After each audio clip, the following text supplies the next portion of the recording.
All right, here we go.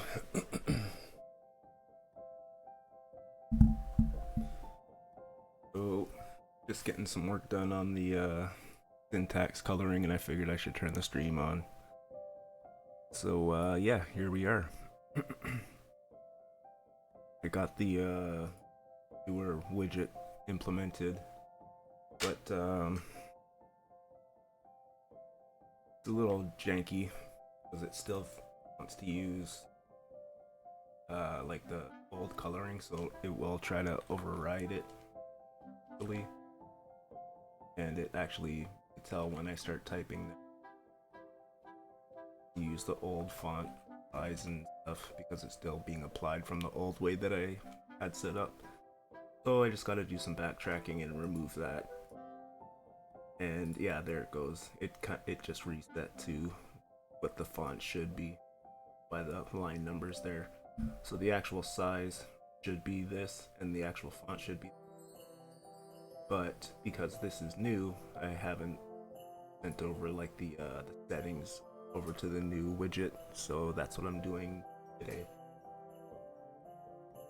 And then once I get that done, I could do some research on how to get LSP hooked up. And there's a few videos that I had my eye on that I'm going to try to mimic, although they use PHP and Lua, or is it Lua, I think? Yeah, the Tej DeVries videos.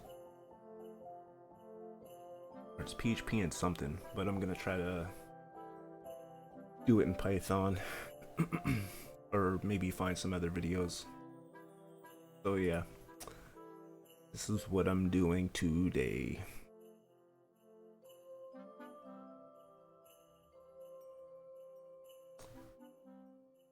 And I was just about to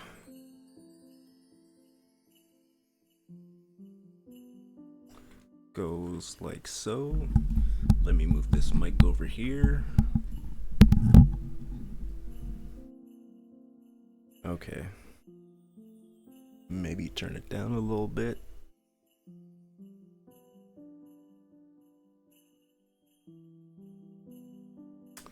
And the way I code. So I don't know how much talking I'm gonna be doing. I kind of want to just see how much of this I can get done.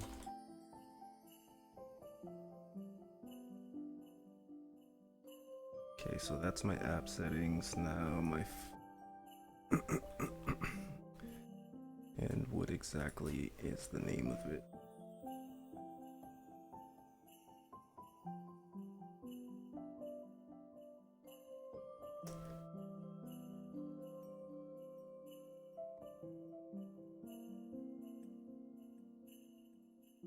Actually, I probably should just copy all, well, not all of it, but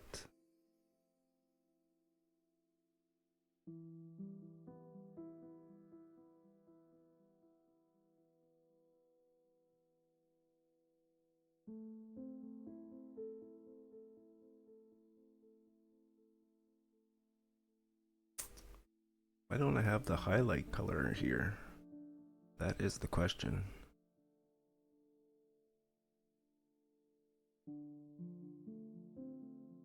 Oh yeah, I have to pass this stuff too. Or not pass it, but grab it.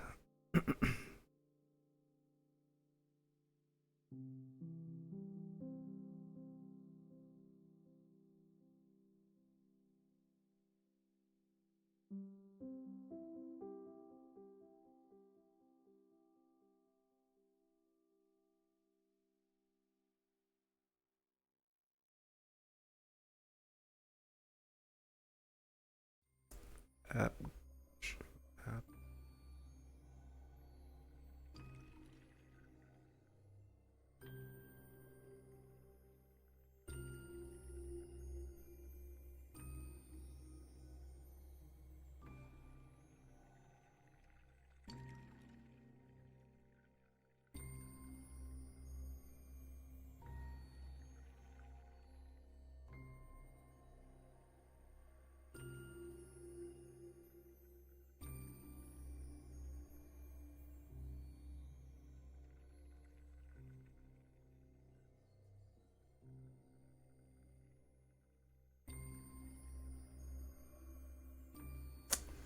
I even copy that?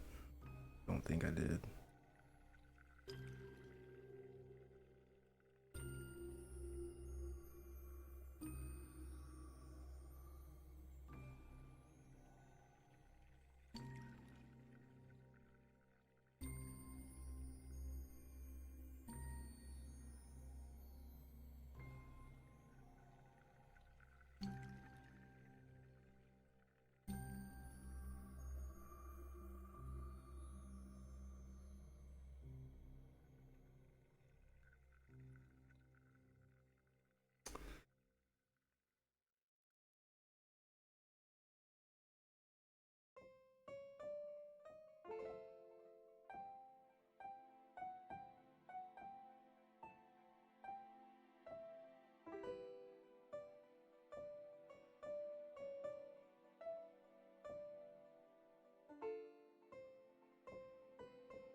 Should I keep? Yeah, I should probably just keep the name uniform throughout.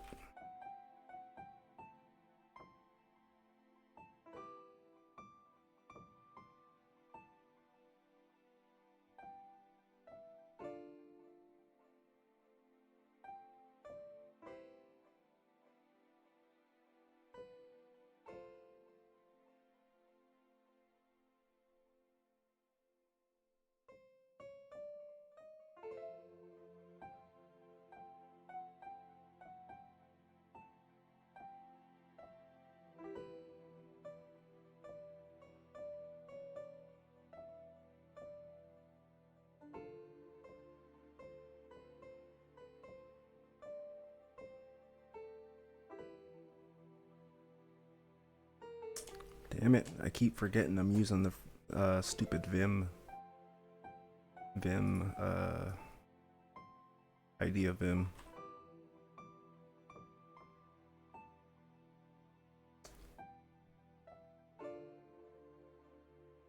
Yeah, current font size and then this.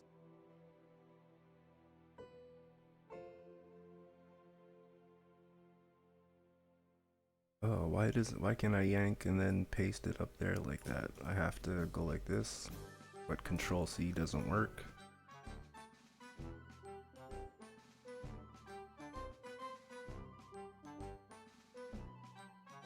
Yeah, that's what I want.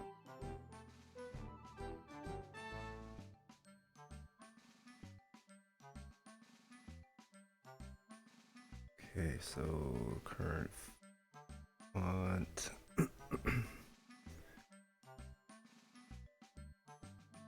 Now, is this the font name or I can't remember?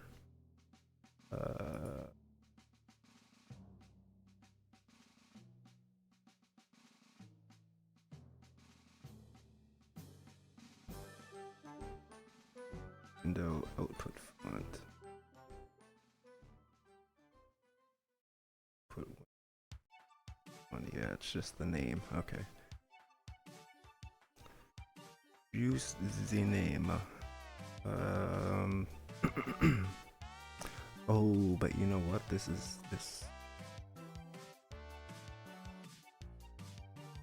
Actually, no, that's okay. That's fine.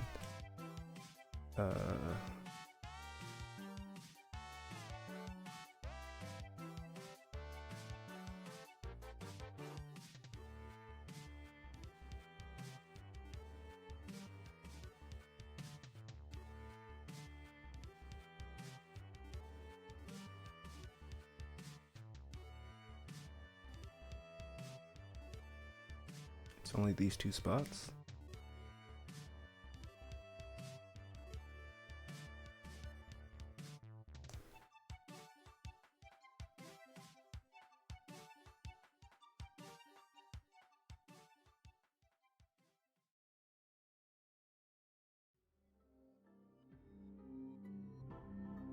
I gotta stop using my mouse.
Wait, didn't I yank it? Cursor state.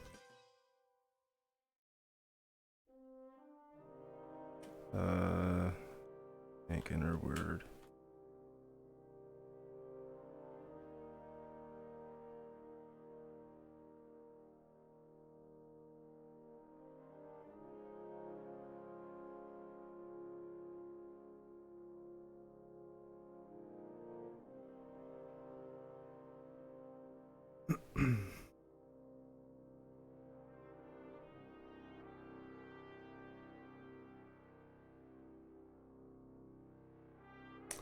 Oh yeah, that's right. I'm gonna have to. Ooh.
I wonder if I should,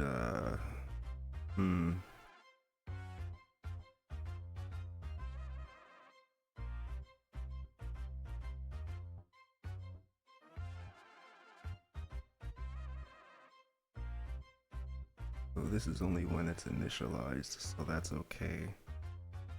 And then,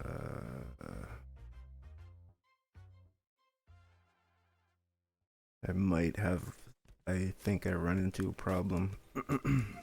Because when the modes change,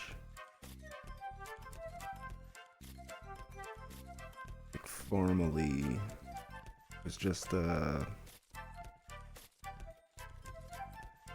TK text box.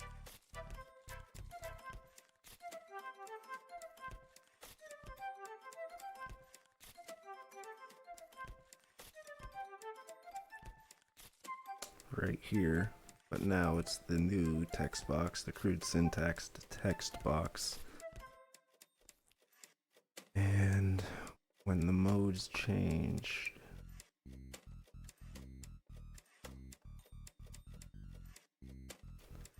that would be in the commands.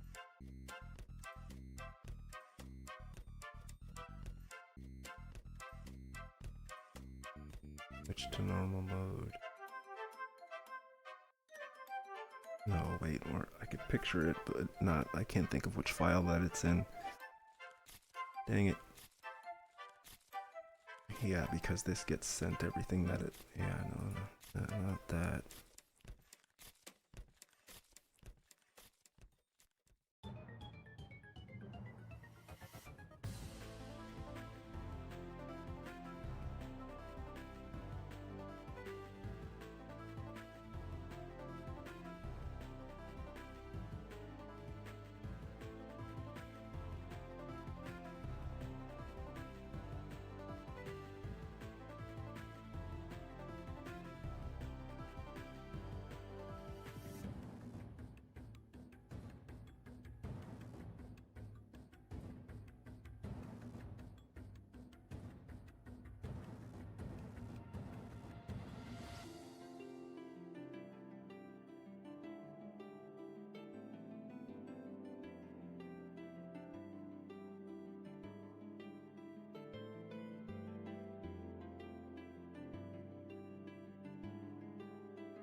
I don't want to get off on a tangent.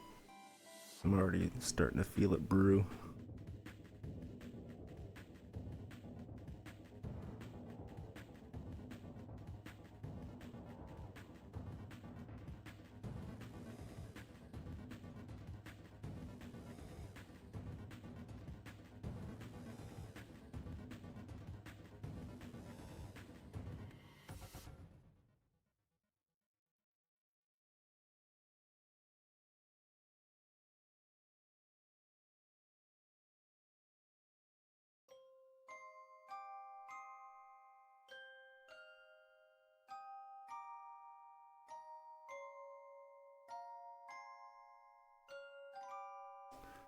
Actually, yeah, no, that should be fine.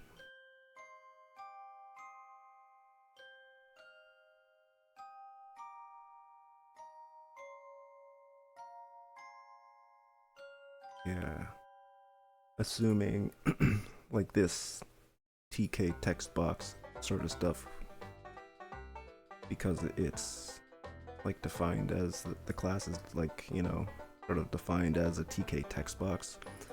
Assuming that stuff can get passed through, because that's what the buffer object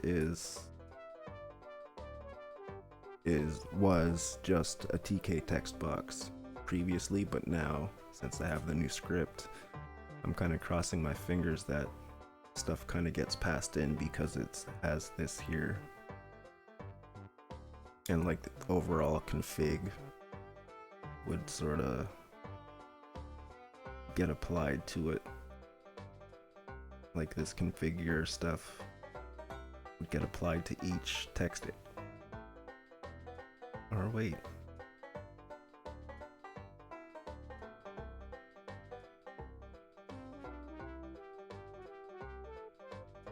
Oh yeah, no, okay.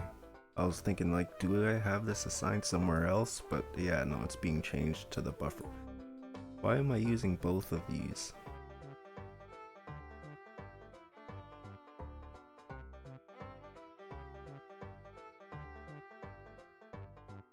Did I just forget to leave that one, I think?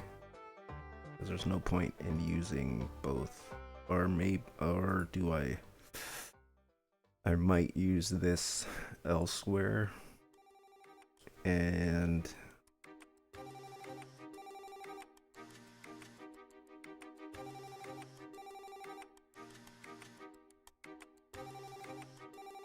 it might have to be assigned here, but then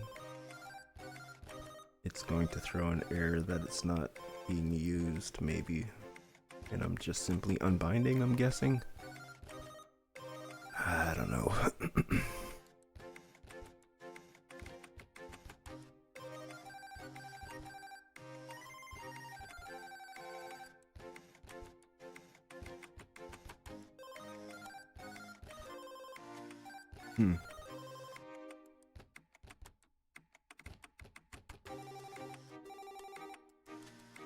Okay, yeah, that's enough of brainstorming.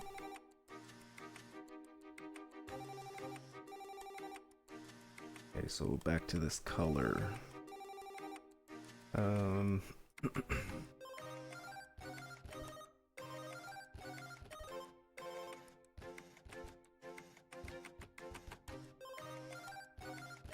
Like the background, get rid of that.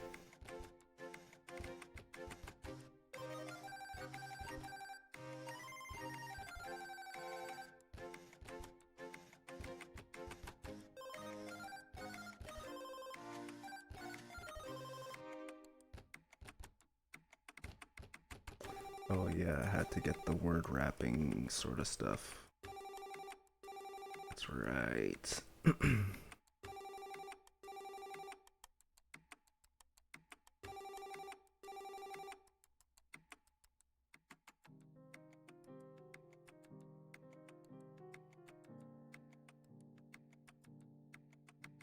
That can stay out, that can stay out.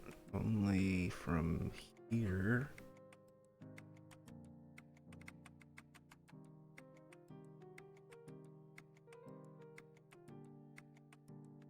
I think here.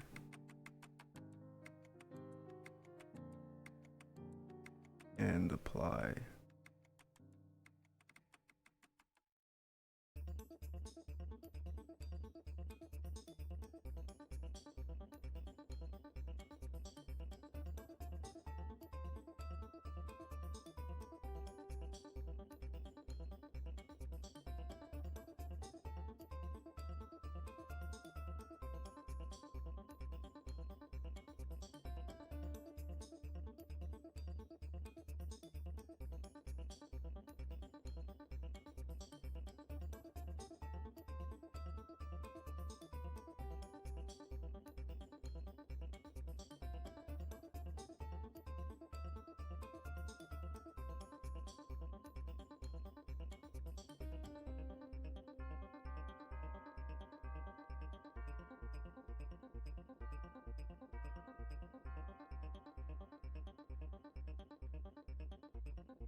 Okay, I think I could test it here. Now we should see uniform color. Oh yeah, bud. Heck yeah. Other than, oh, you know what?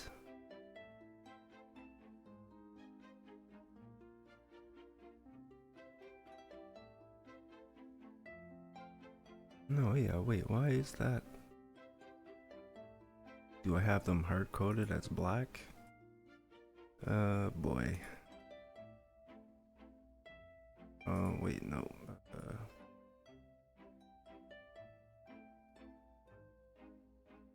oh, yeah, they should be the background color.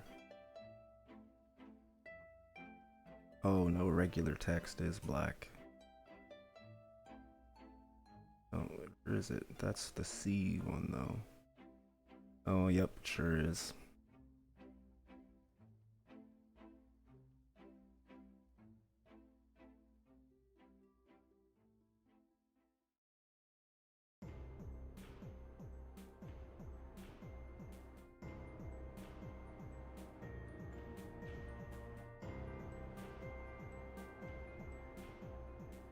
Wait, what? Come on now.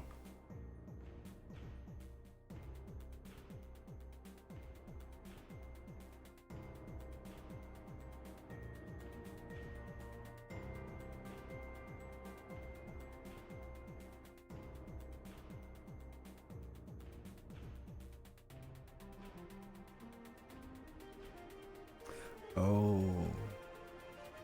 Oh, I see what's happening.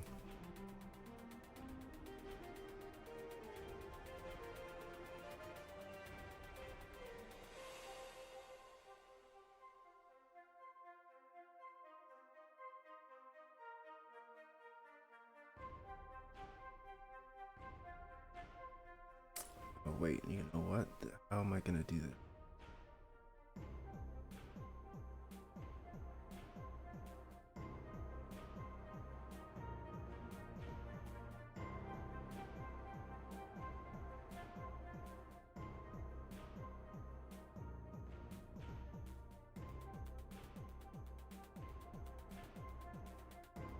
Yeah, that's right, because yeah, okay.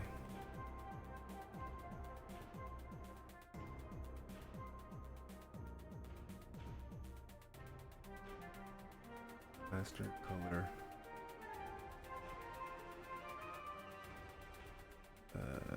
Window, what is it? Window background.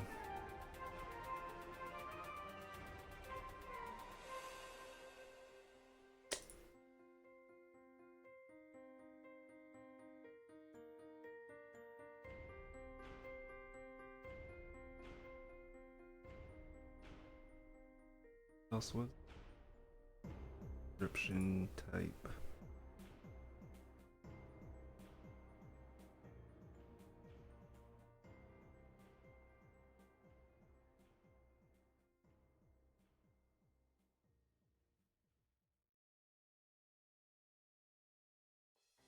And now let's try and see. Oh, come on.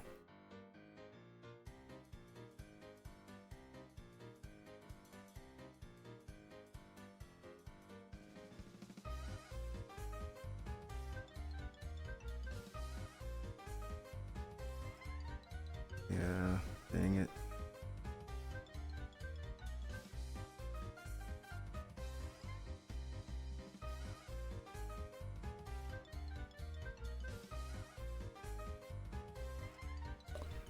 Or why don't I just type it?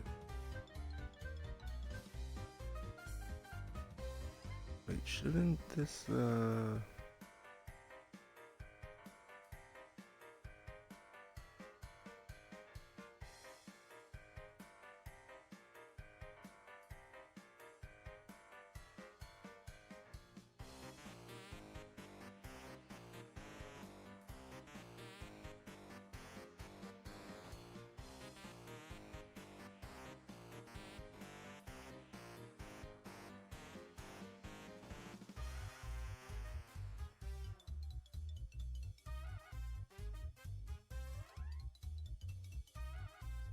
yeah, it's getting changed on each key press. So why is it black? And that's this there.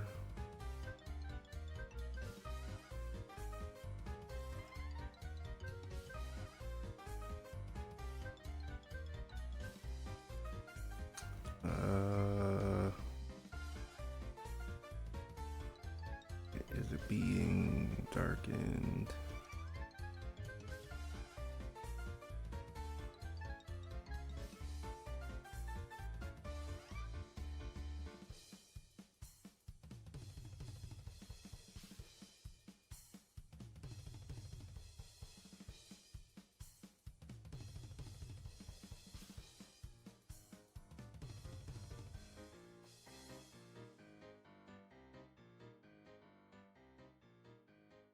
Wait, what?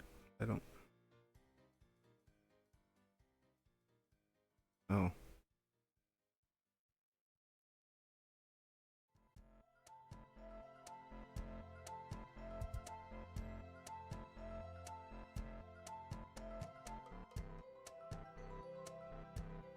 Can I do a negative with this?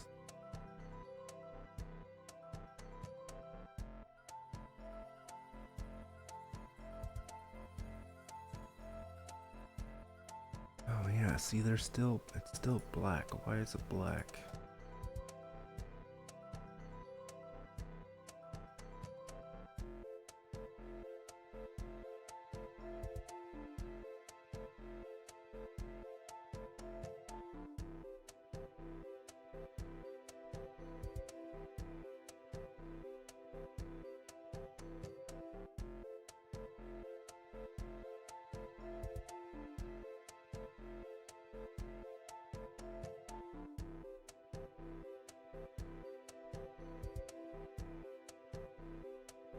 Why is it black? I remember these had to be defined at the top, and I'm pretty sure that's why it's being forced to black.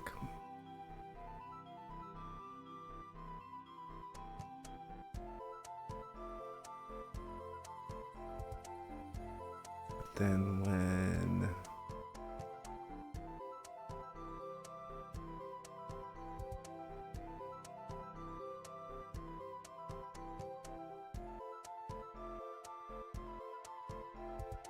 yeah, this is getting sent. This is getting sent to the background color here.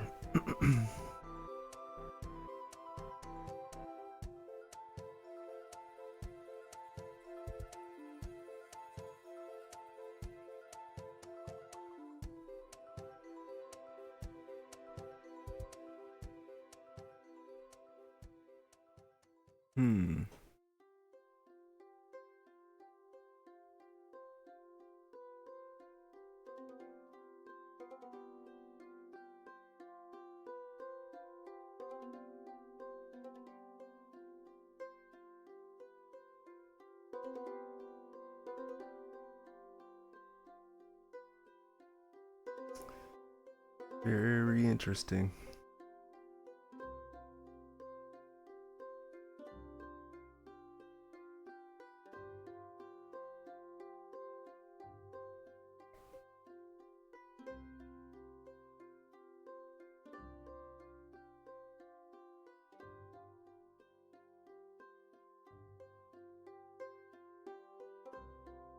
And this is all because of this here.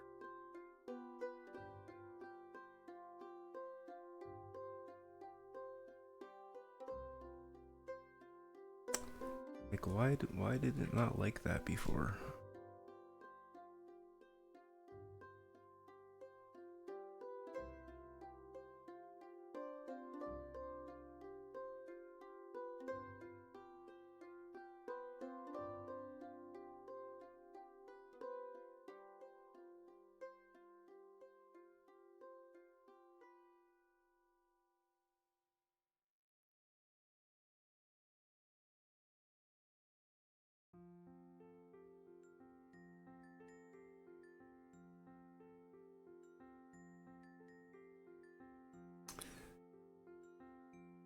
Object not callable.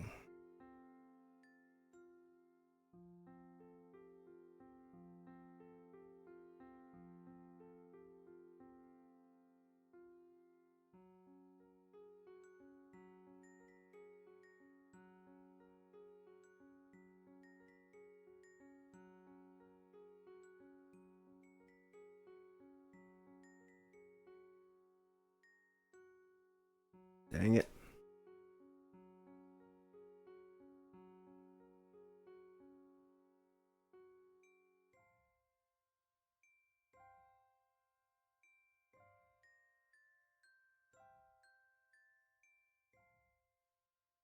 Zero to two, but three were given.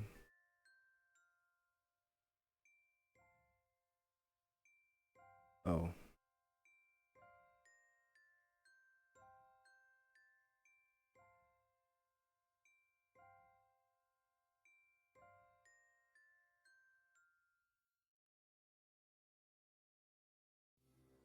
Well, I did see some red there.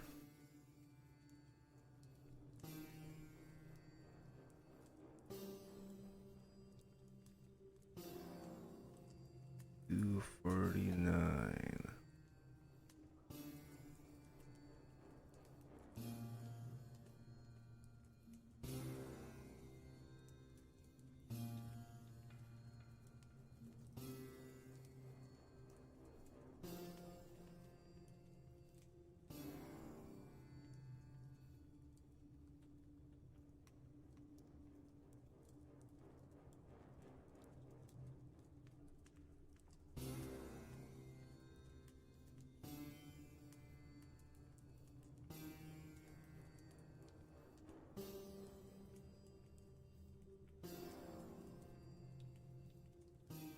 Wait, what?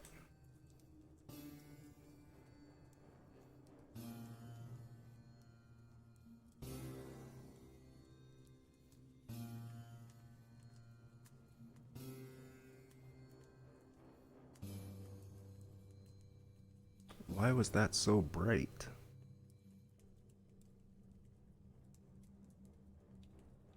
Oh, maybe it was because I had it set to 0. No, but then what's...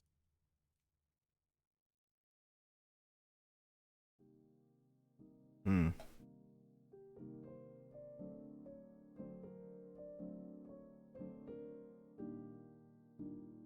Okay, no errors now. Why the heck is that so bright?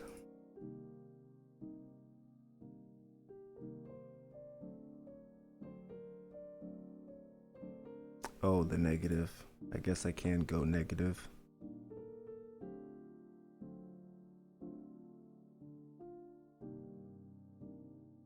Now this should be the normal color. Come on, bro. Oh my gosh. Why?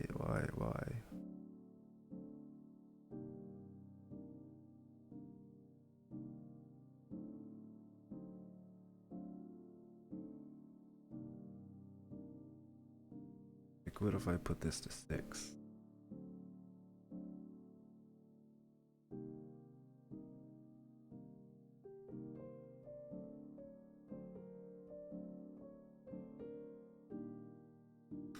Or no, wait a second. I'm getting confused here.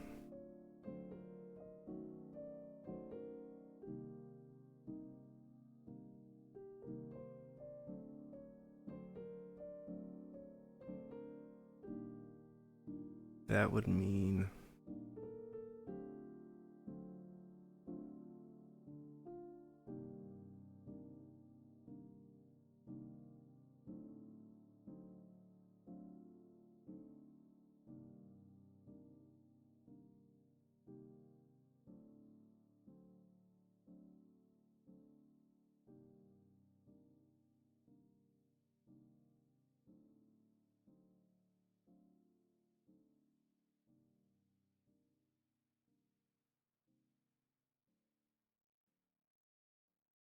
That would mean this color is jacked up, I think.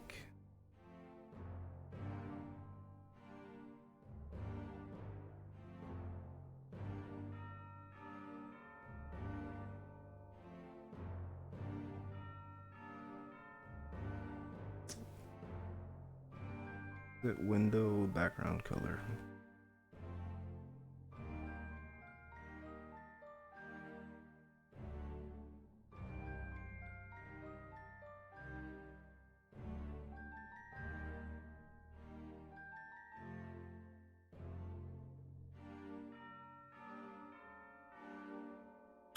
Oh, I removed that file, that's right.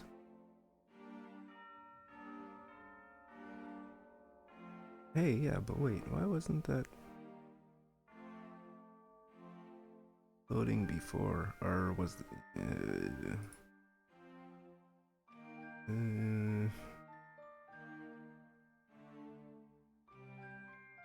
where did I put that? Backups? Untitled? Or did I delete it like a dummy? I think I deleted it. Nope, there it is. A little copy pasta.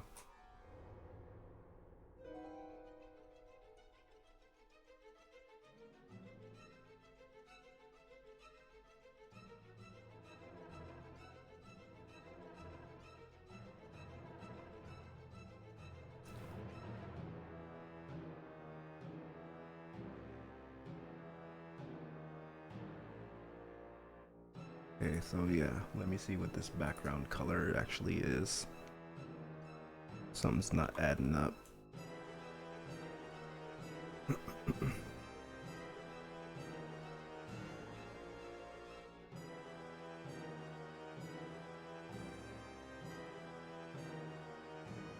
Yeah, WTF, bro.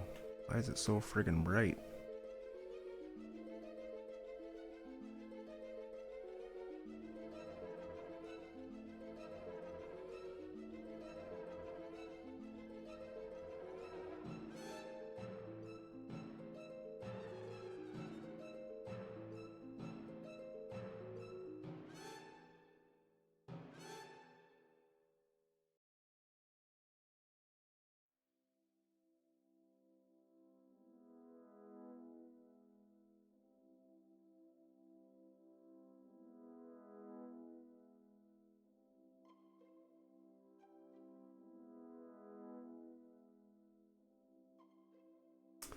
Oh, wait, am I...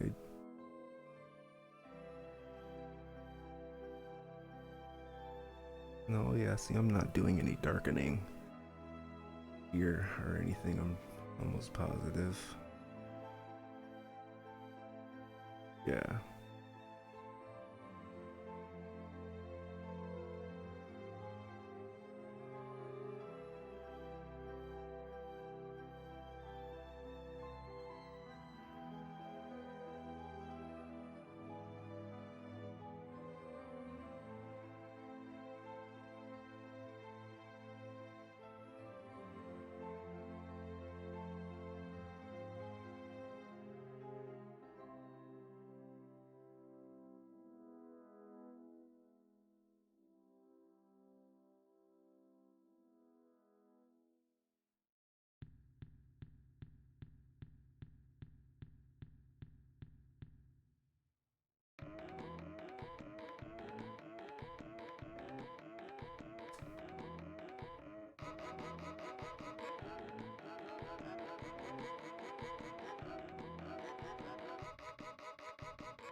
Curious.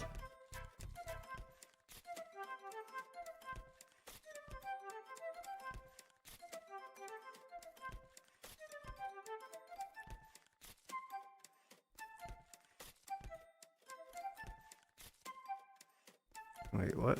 Error while loading file.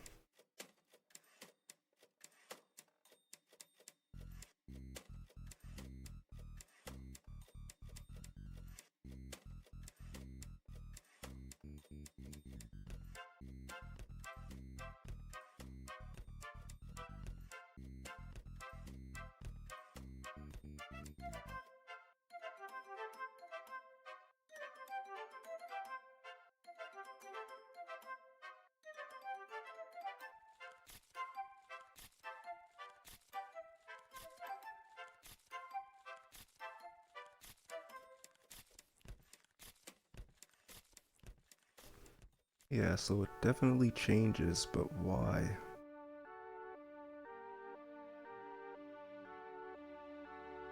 Why does it change from there to here?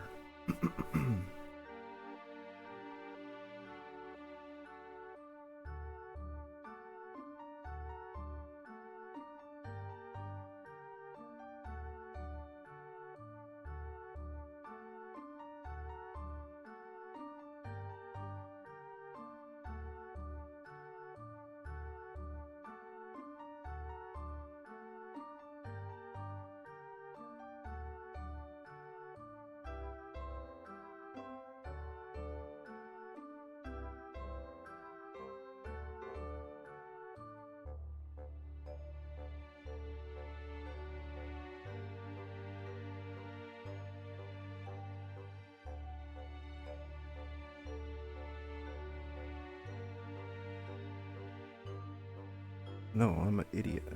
That's not the problem. It's when the color gets applied.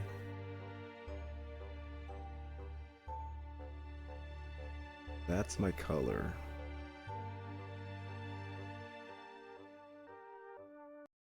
That's the initial color with nothing being applied. That's fine.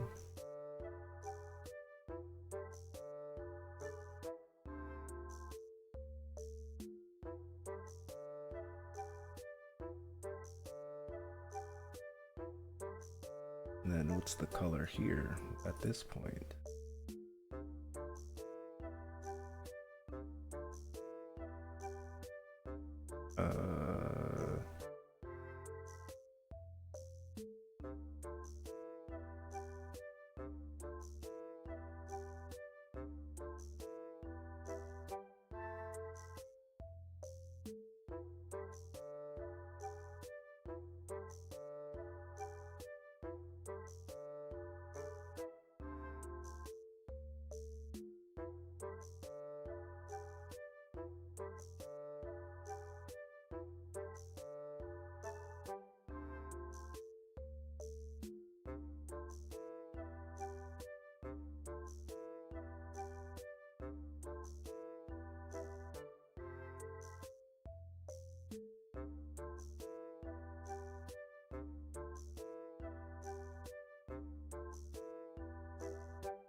Why? What?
What is that first error?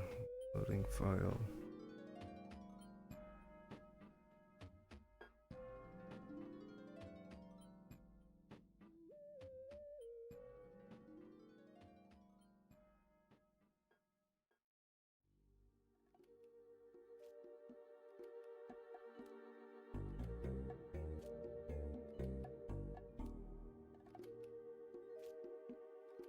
This is weird.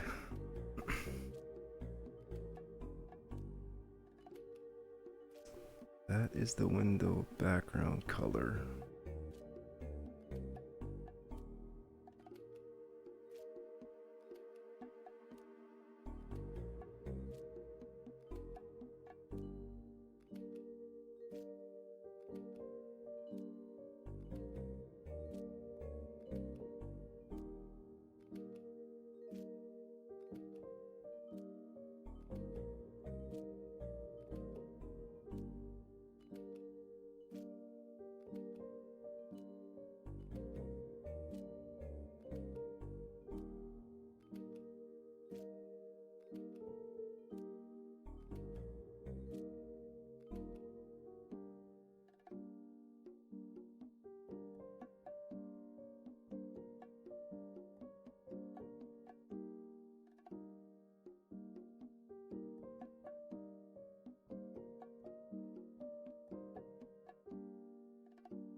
This is why I'm confused.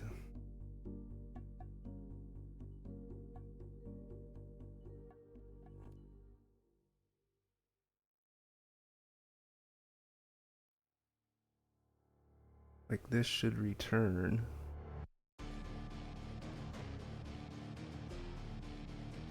Like, I just got them in the wrong order here, but goes background, foreground, background, foreground,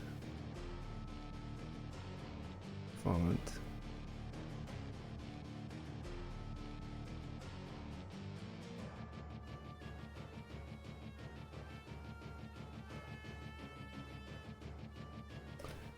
Like, I wonder if I...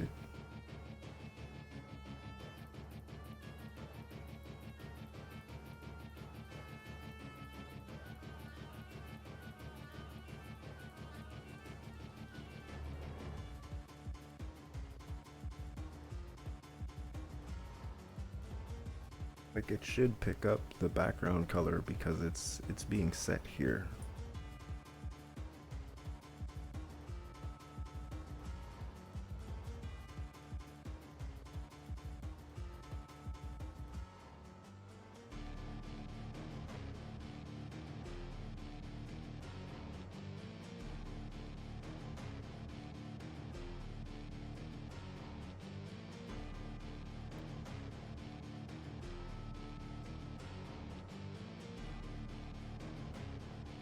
Nah, see, something's up.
Why did I have this commented out?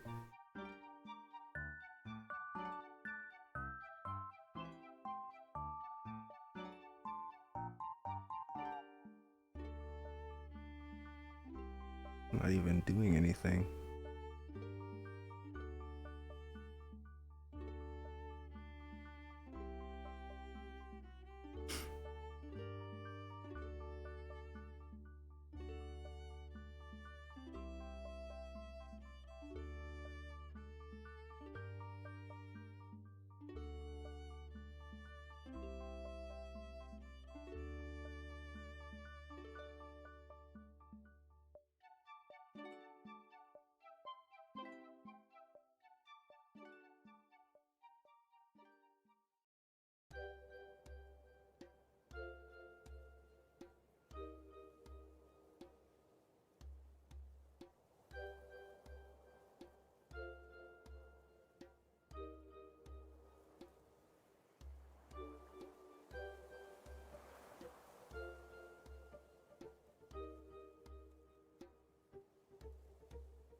How on earth is that possible?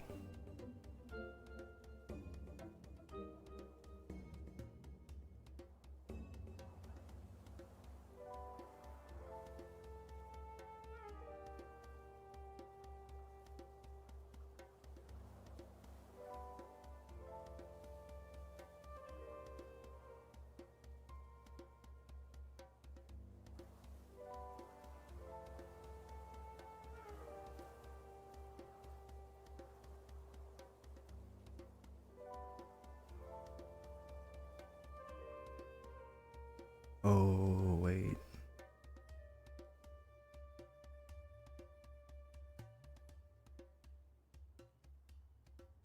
No, that's not. Like what?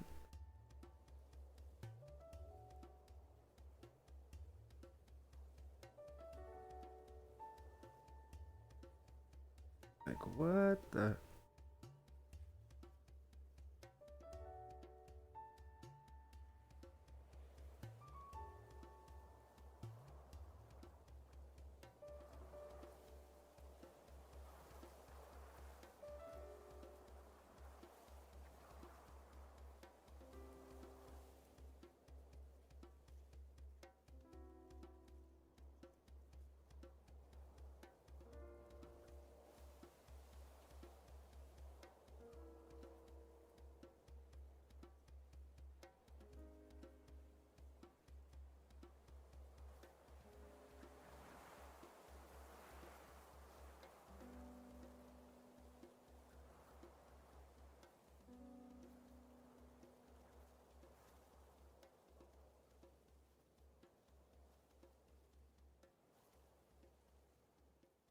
The hell? Why are all the errors?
Now, how in the hell is that happening? That foreground.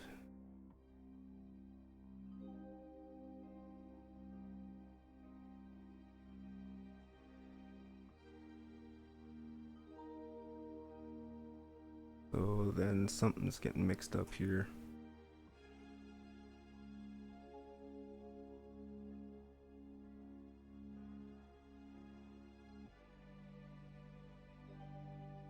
Foreground, background, background, foreground.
Like, am I missing something here?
Wow, bro. Tell me I freaking how in the hell long did what in the shit?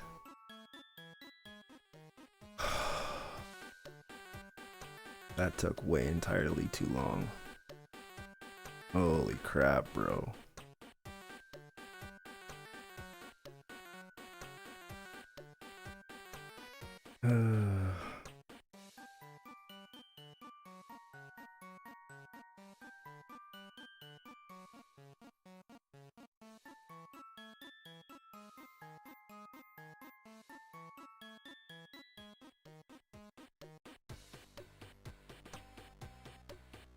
Holy smokes. Almost got a headache from that.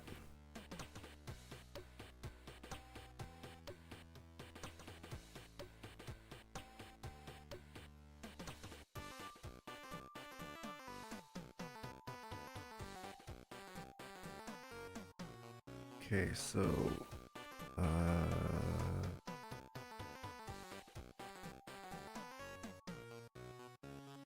that was the color, and now for the size I have to figure out the spot. Well,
oh, I just noticed something else.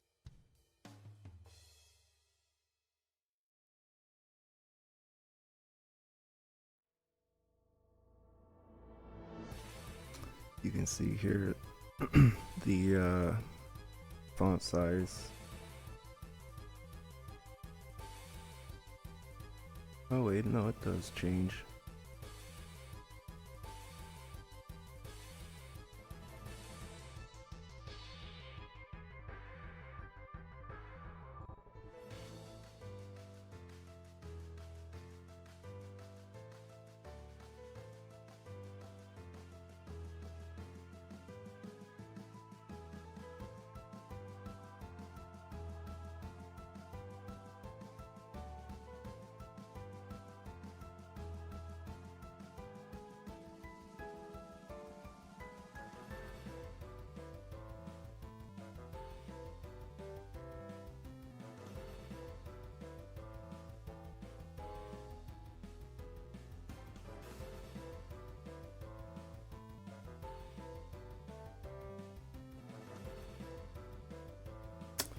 Wait, what?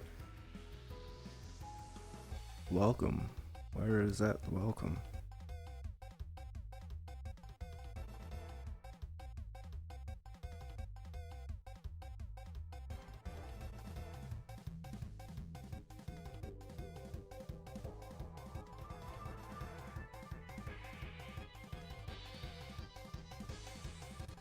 Ah, boy. Fixing problems in my last stream. And it's showed its face on some other ones, I guess. What can you do?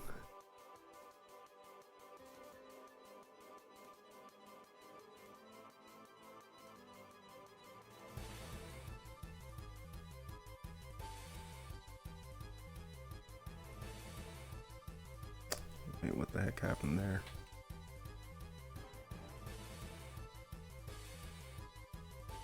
Yeah, now it's broken because it thinks it's on the welcomes tab.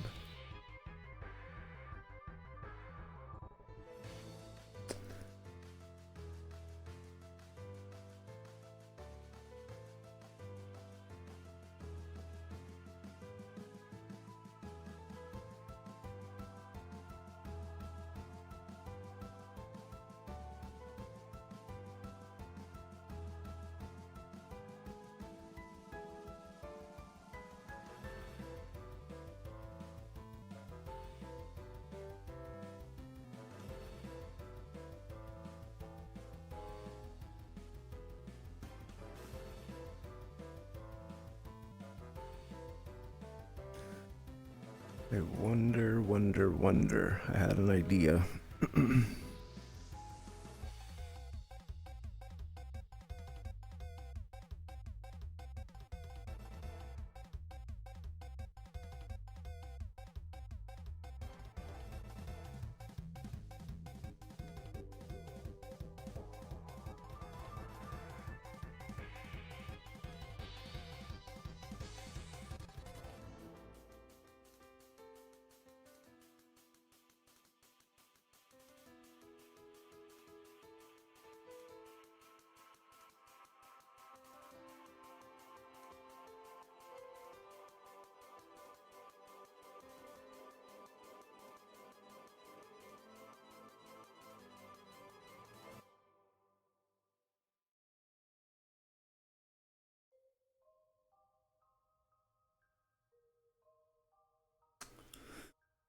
Okay, so I gotta go make a coffee.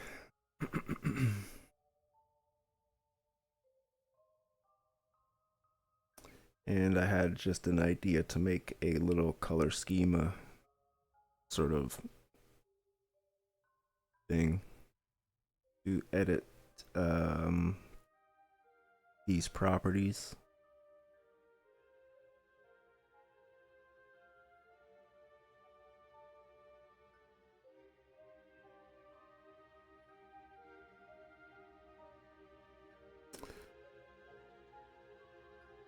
But actually, first I should implement the word wrapping and whatnot.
So, what am I doing?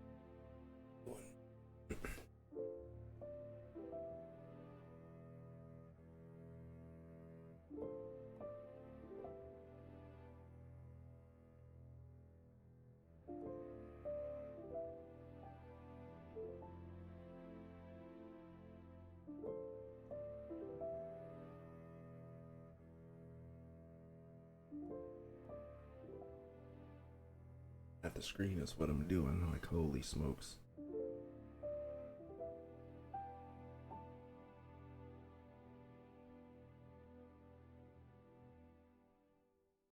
Oh.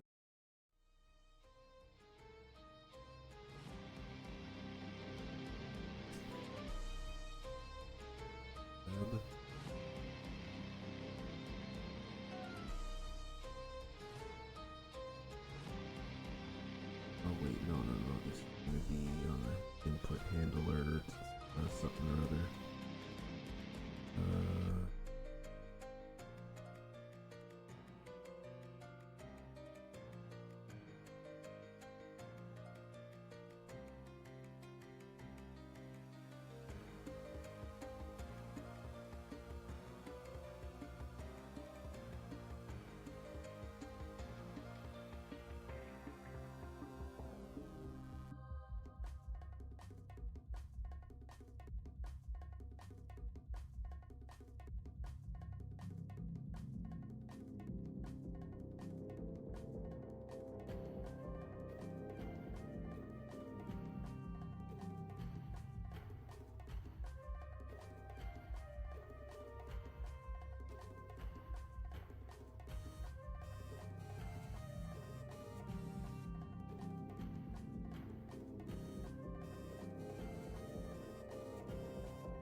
curious.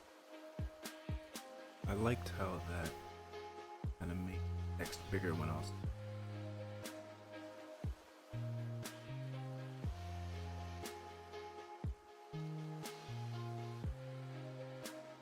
that.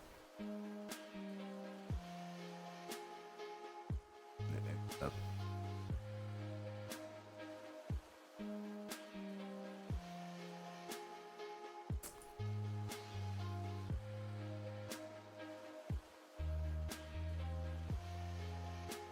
Bigger.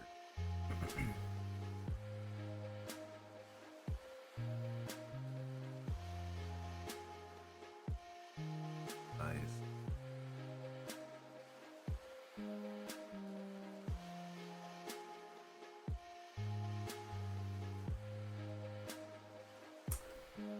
Kind of.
And most that.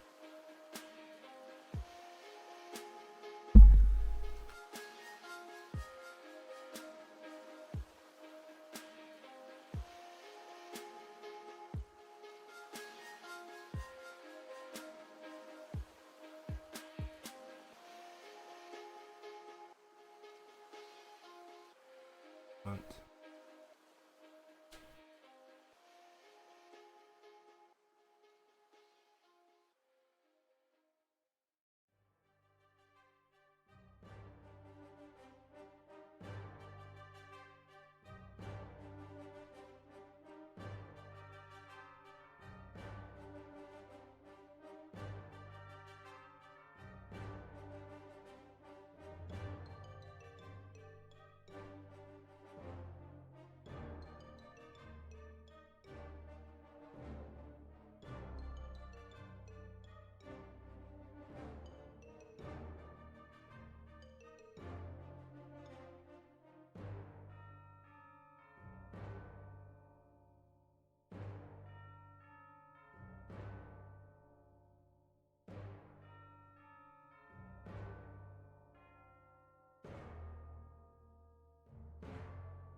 See the font changing.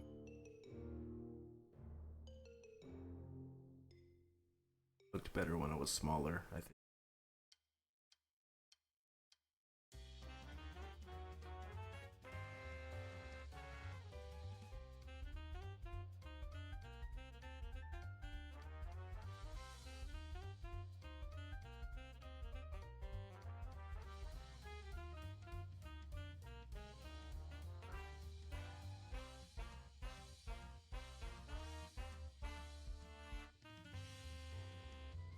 It's not as cool.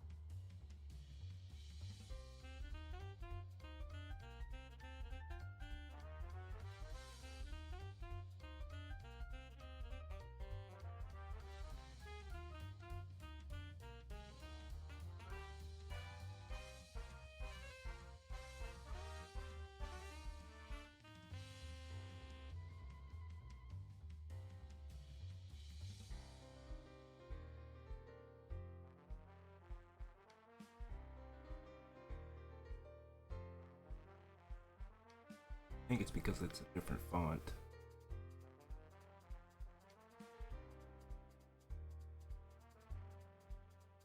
Weird to me, I think.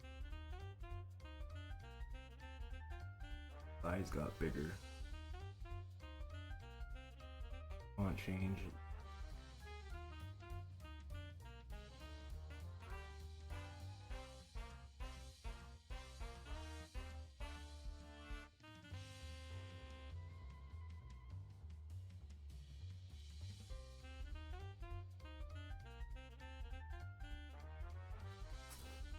Not sure if I'll size is uniform or have some customizable stuff where you could change up how everything looks. Kind of tell how that when you see more of the itself is a different font and size and color. No, actually, I think I do, but change the font size. I think that's kind of cool. Makes it easy to read. Different rest of it, so on and so forth. So I don't know.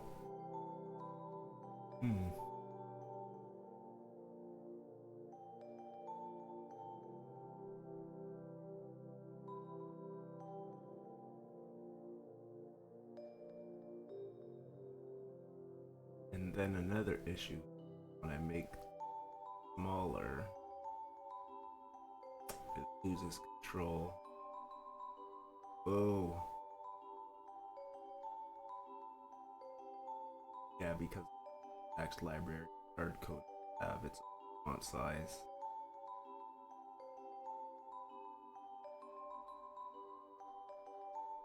Means that we have to sort of modify the keybind that it kind of has actual sizes coded to just. Oh boy.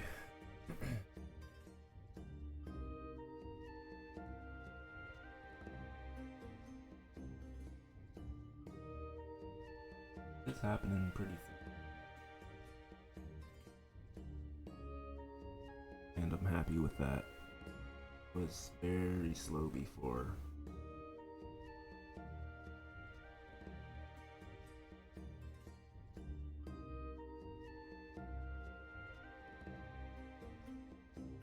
The next step is LSP hooked up.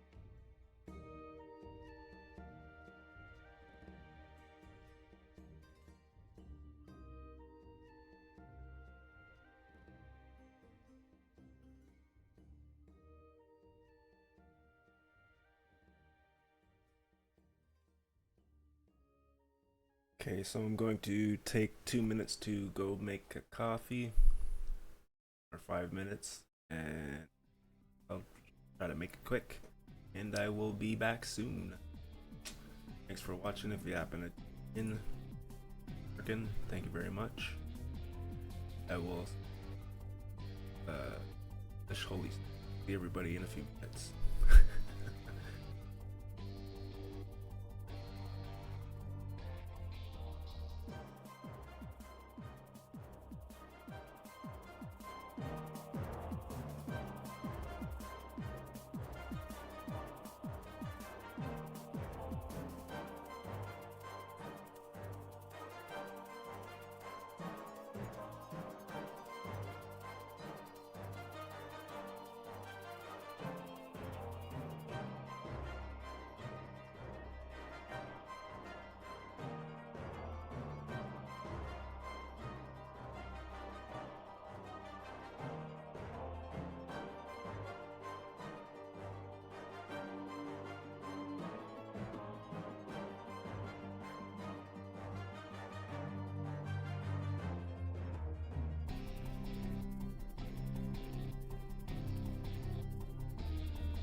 Alright.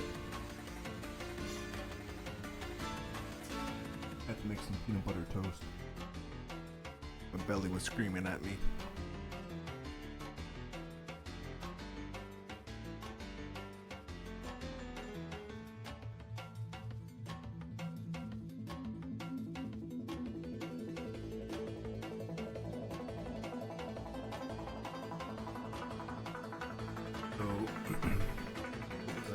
Thinking about doing color thing.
I'm battling him.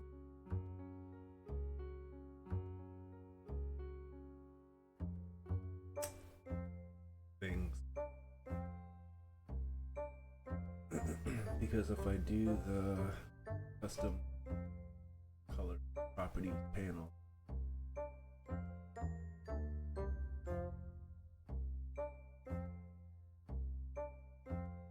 property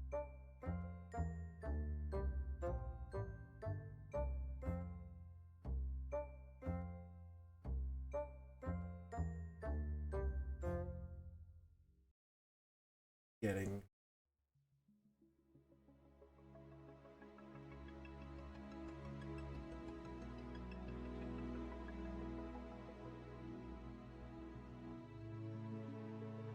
structure. I want to save it in that sort of obviously probably be like JSON.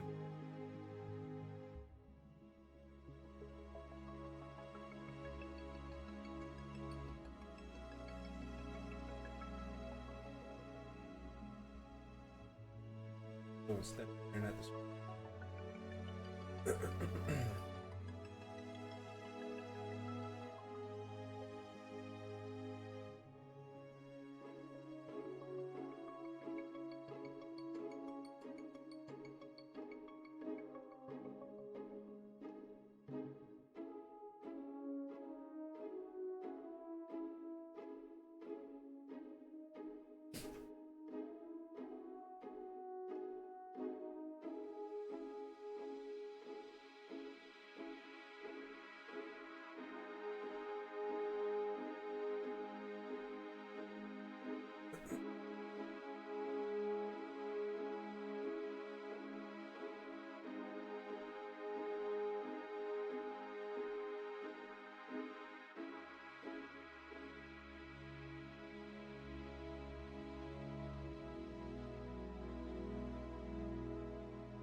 do like the fact that the other stuff could have different fonts.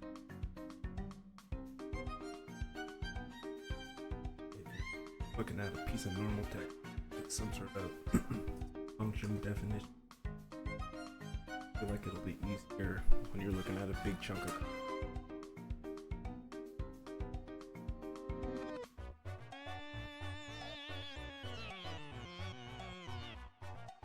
so each one should have their own size and almost made it uniform for all of for everything. But I think this will be visually more appealing if you get any font or size, any regex sort of thing.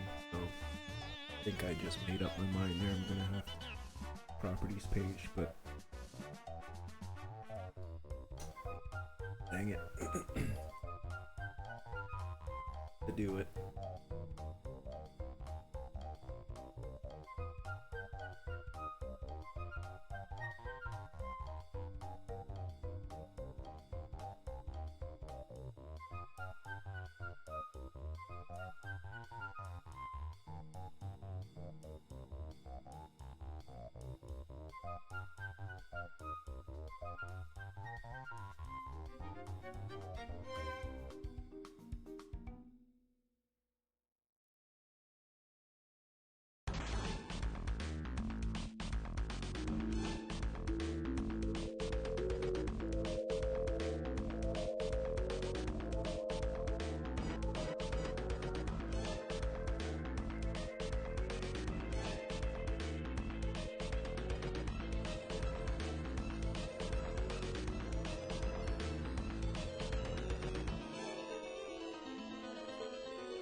Hmm.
I will be back in a second.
almost forgot to push the button. Okay, so I just kind of copied the Poochin. That Poochin. Fine for now.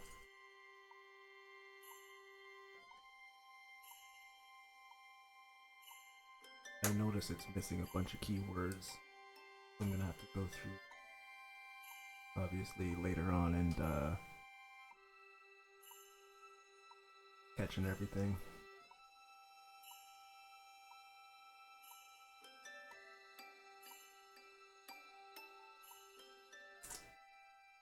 Not sure. Like, correct.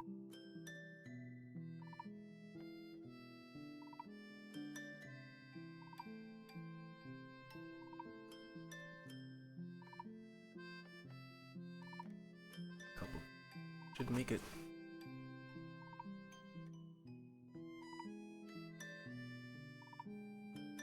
A cool little twist instead of highlight marker.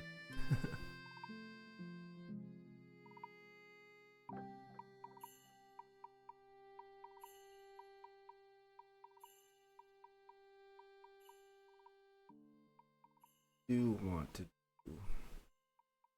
get this size working.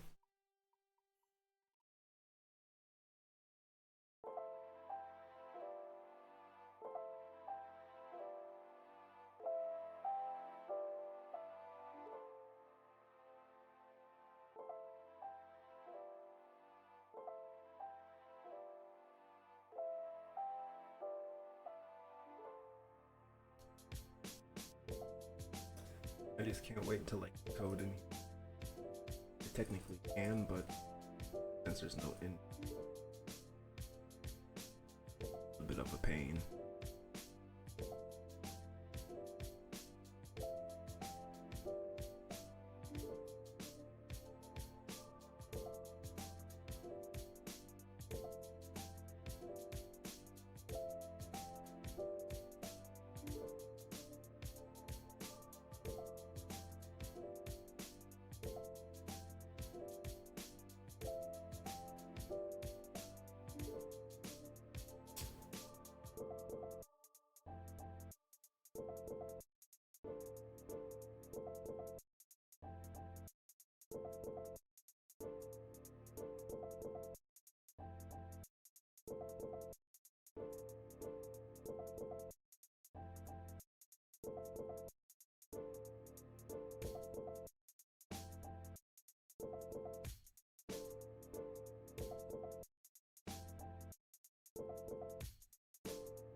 janky when I delete.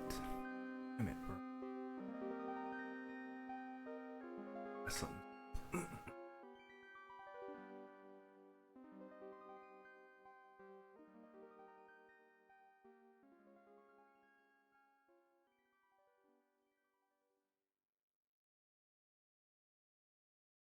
Oh, and the splits aren't working either. Because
I had a little idea.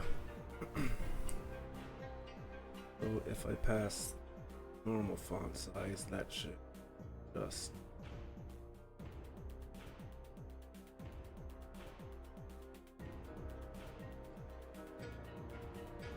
everything else can have its font size. I just have to do it to normal text. That makes sense to me. And everything else have its own styling.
fuck?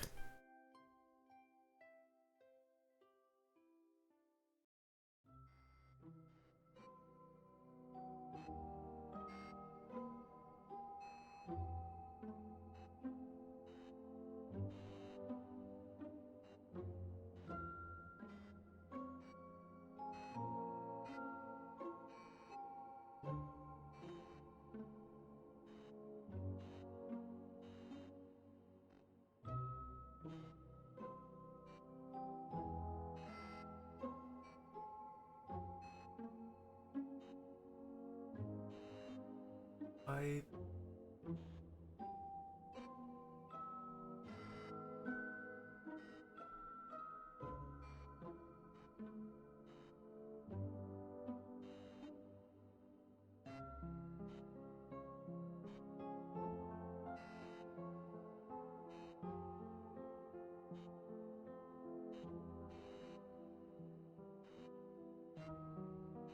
no heirs a throne.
That matches.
Just bugged out.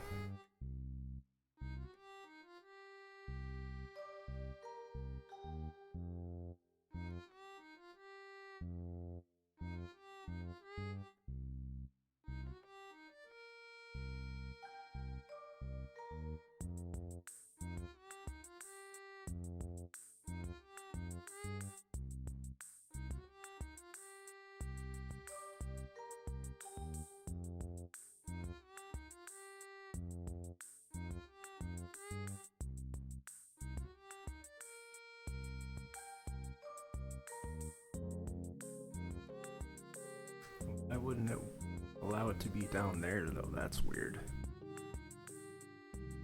Very weird.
Seems like brackets are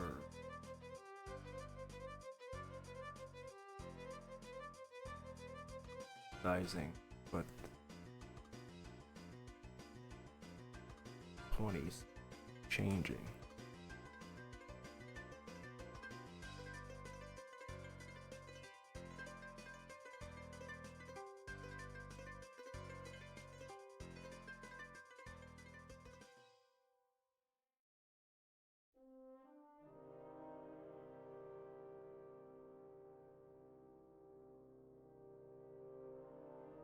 Brackets.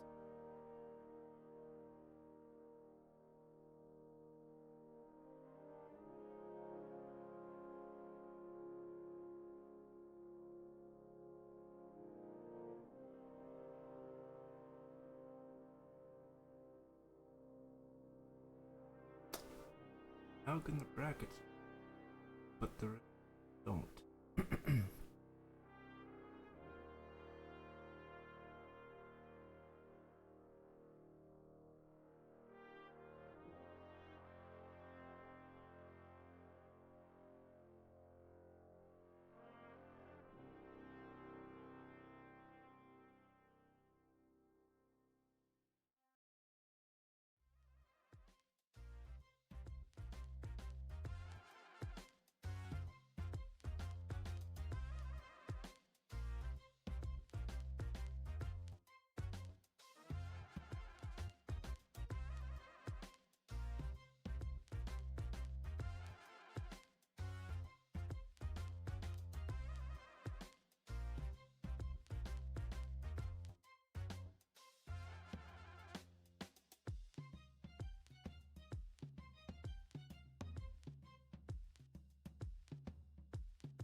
Hey, there we go. Bigger text. Finally. Oh, wait. Oh, this is not after colored. Calibrate.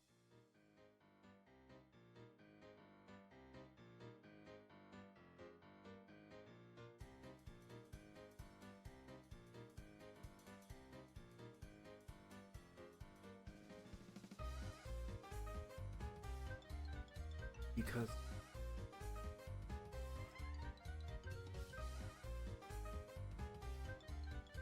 of like a variable.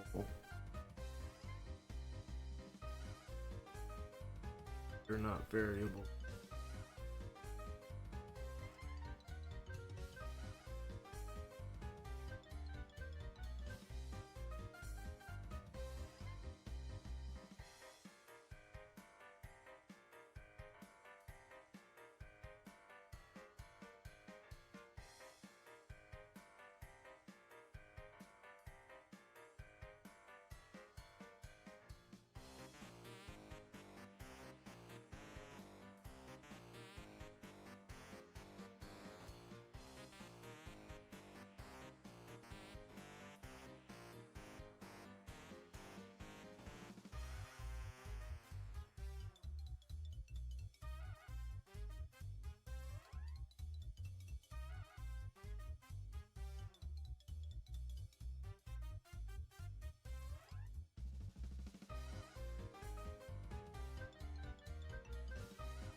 I'm going crazy.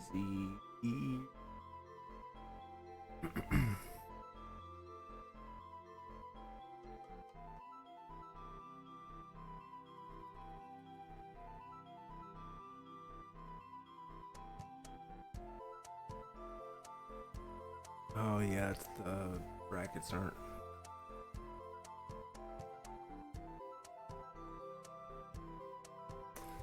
The brackets aren't being like I don't have a thing, so we don't have a tag applied to them. That's what's going on. That's why they're changing, but this colored stuff is not. Hmm.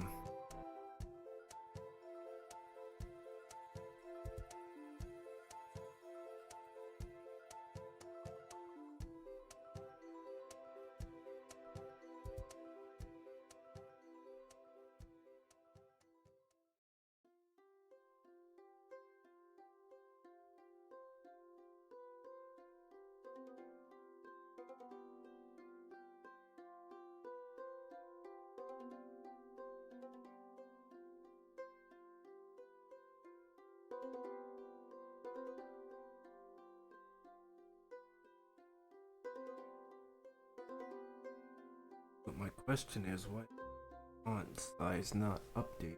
Because if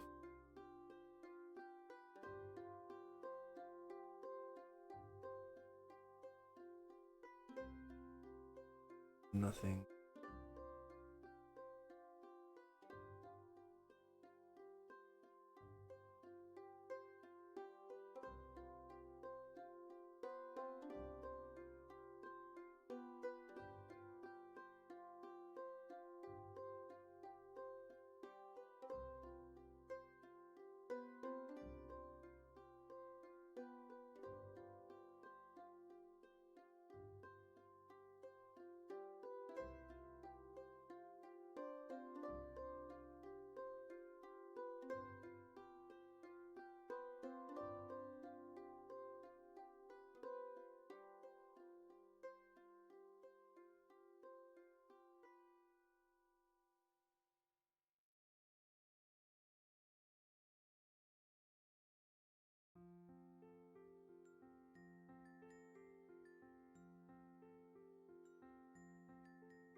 I guess I could force it right here, but that would be pointless to have all the settings.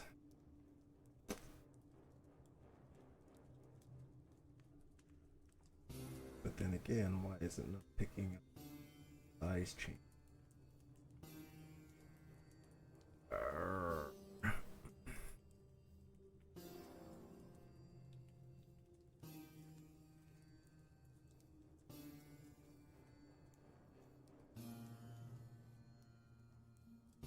This is coming from there.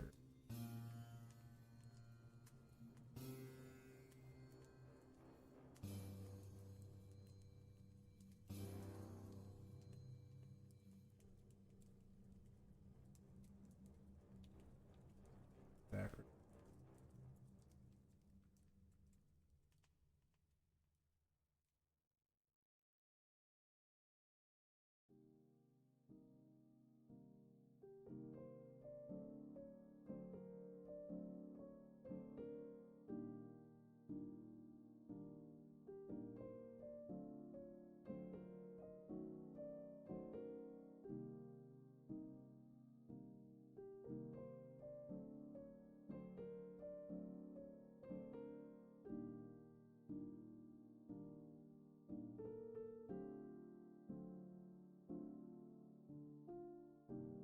I'm confused.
I don't know, bro.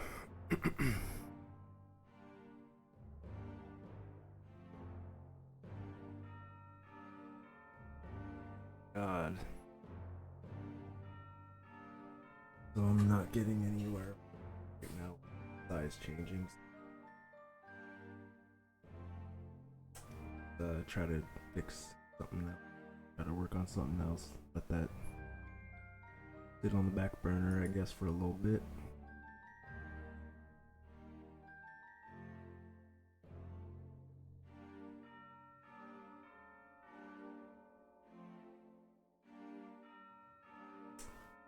I could just tinker away with more problems.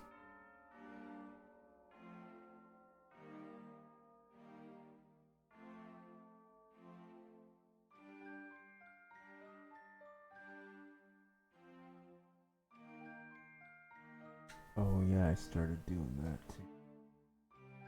What about that?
Oh, I just had a thought. I think I'm trying to change the wrong setting.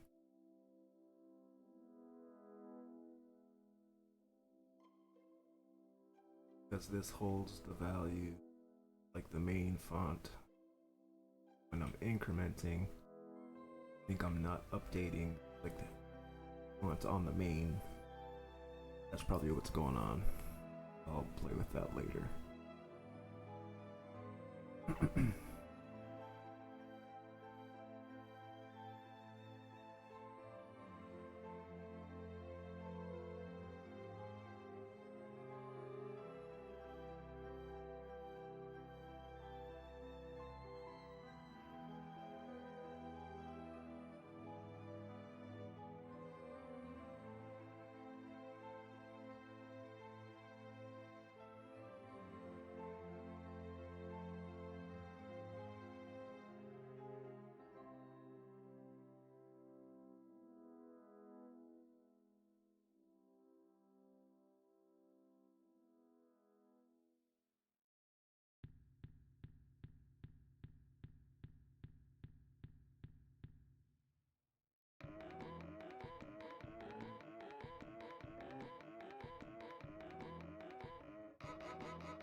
Oh boy.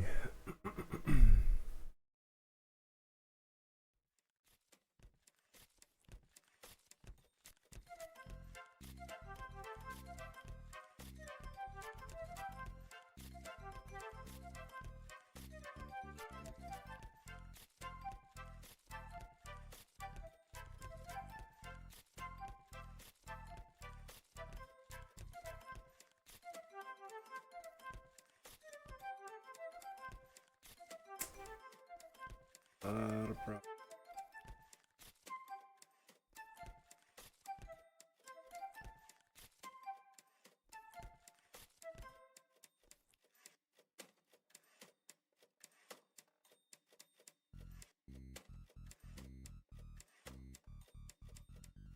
Okay, so what I feel like I'm going to do is pull up YouTube.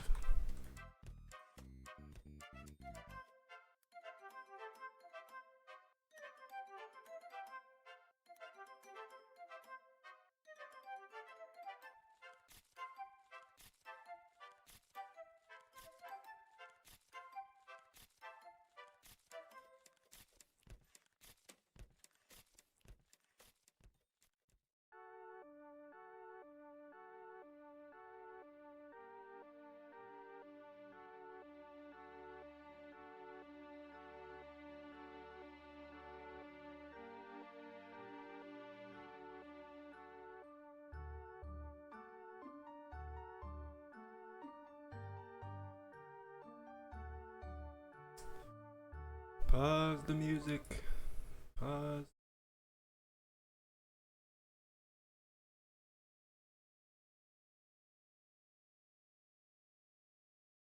Okay, so I think it's time for note taking time.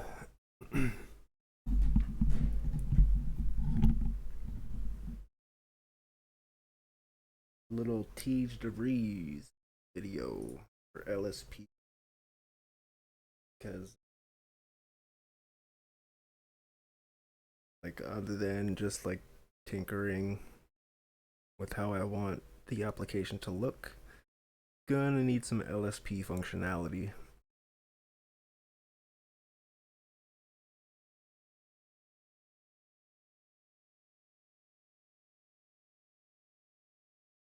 But yeah,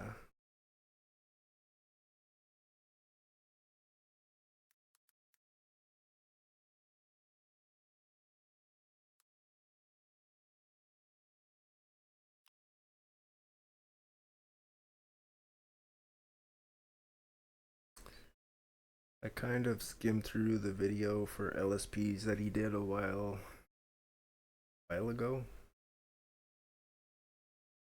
Language server protocol, but it's 2 hours, packed full of information, and it's for PHP. I think the best way to demystify a topic in programming is to just take the topic and build a toy project in it. It doesn't have to be perfect, it doesn't have to explore every single aspect or every single edge case, but building something can give you an insight that you really were missing beforehand. And so today, we're going to build a language server from scratch in Golang. We'll create a brand new Go project, and we will not add a single external dependency to the project. We'll write every important aspect of the protocol, encoding, decoding, the types, how to communicate, and even how to handle these different messages. We'll hook it up to NeoVim, and we'll even be able to see the completions and the diagnostics and the suggestions that we're going to build inside of an editor live. Let's just get right to building. People often ask me how. Okay, so Microsoft GitHub IO language server protocol. Looks like a good place to start.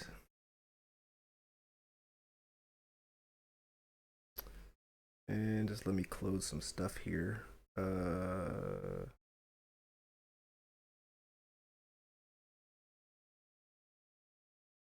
Close that. Don't need it. Don't need it. Don't need it.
Hold on, let me just type this in.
Oh, language server.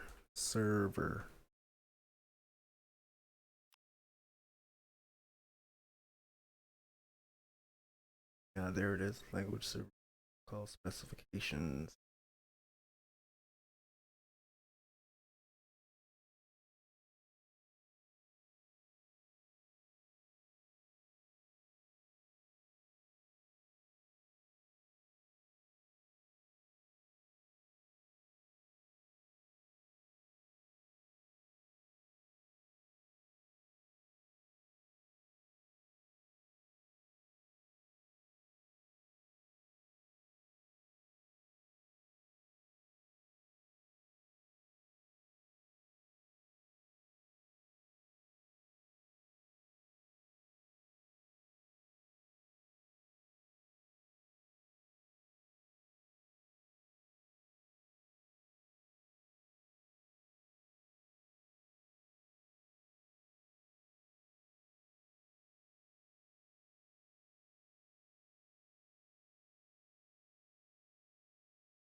Oh, this is gonna be a lot.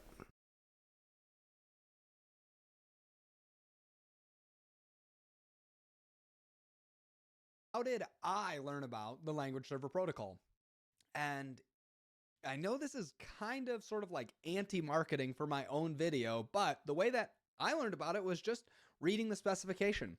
I didn't find any articles or videos or anything like that about it. I just sat down, looked at the spec, and started focusing. Today, that's how we're going to implement our support in Golang.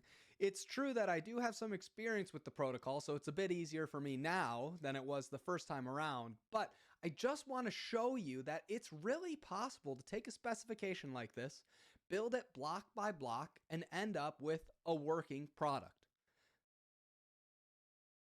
I know, I'm basically saying read the friendly manual instead of watch my video, but that's my best advice. So that's what we're going to do today, and that's where we're going to start.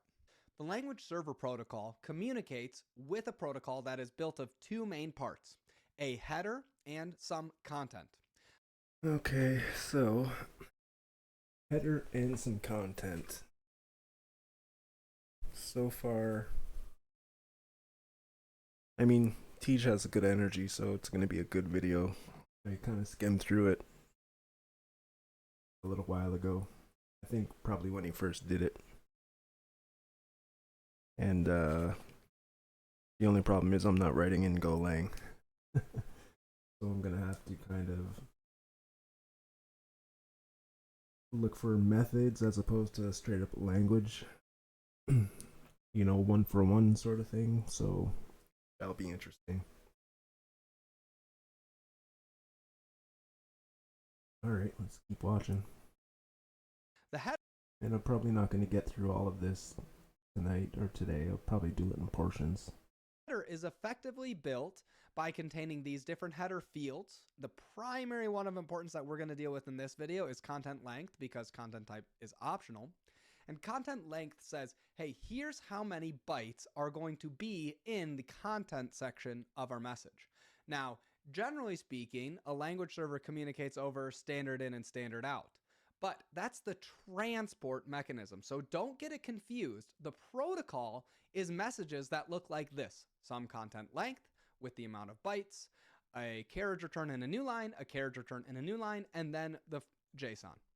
It is not about how that is transported. You could have LSP built on carrier pigeon or smoke signals. Your response time, your latency, and your throughput would probably be terrible, but it's possible and it's legal. The main thing is, does your client support this transport? Many editors support standard in, standard out, and TCP as the main ways of communicating with an LSP, and by far the most common of those two is standard in, standard out. So the first thing that we're going to do is we're going to build a way to encode messages. Now, this is the simpler part. Decoding is a bit more complicated. That's why we're going to start there. And the very first thing that we're going to do then is we're going to go ahead and go to our project. And in Go, we just make something like go mod init educational LSP. And you can see that we have this file, and it tells us the module and which Go version we're using. What's cool is, like I said, we're not going to add any dependencies to this, so that's what that's going to look like when the project is all done. To start creating our RPC, we're going to make a new package called RPC, and inside RPC, we're going to open up a new file called rpc.go. Inside of here, we're going to write our first function, which is just going to be called func_encode_message. And inside of here, we're going to say, okay, what do I want to encode? I want to be able to code some message type, and I want to return a string. This is just like the idea here where we're going to have a message come in. We're going to serialize that to this JSON. Then we need to know how many bytes that is, and we're going to create this entire message. So to encode this message, we need to first turn whatever our message is into our JSON blob, right? And so we're going to do that by doing something like this, content air, and we're going to set that equal to the marshaled value of message.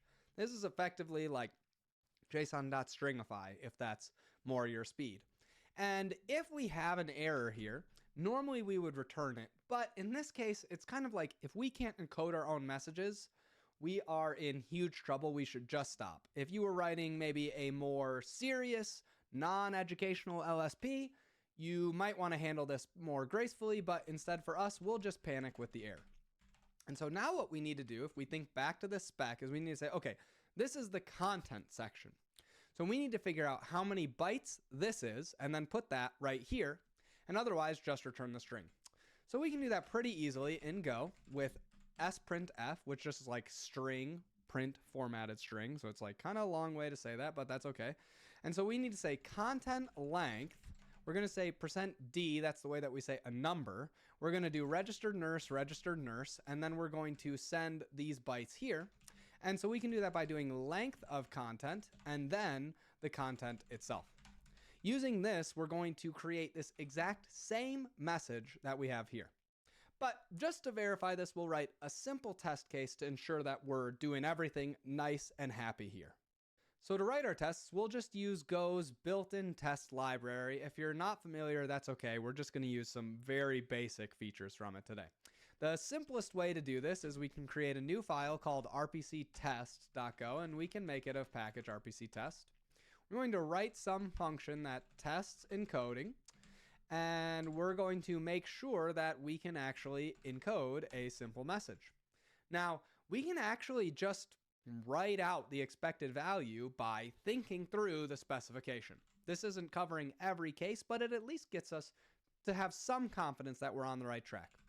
So we can make some expected function here. And I just realized I had myself on mute. Golly. Okay, so I kind of want to pull up a little notepad here.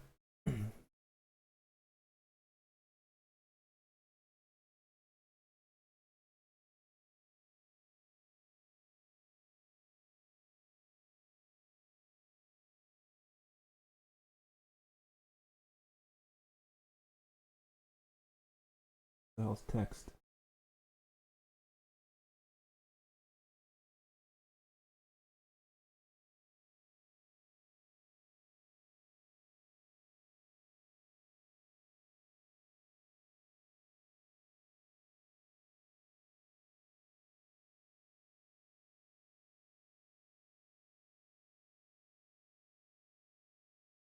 Okay, so I will be taking some notes here.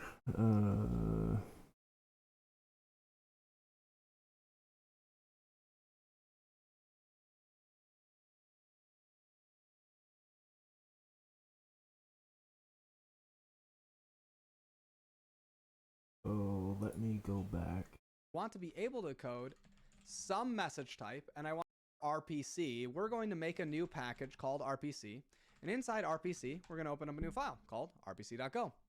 Inside of here, we're going to write our first function, which is just going to be called func_encode_message. And inside of here, we're going to say, okay, what do I want to encode? I want to be able to code some message type, and I want to return a string. This is just like the idea here where we're going to have a message come in. We're going to serialize that to this JSON.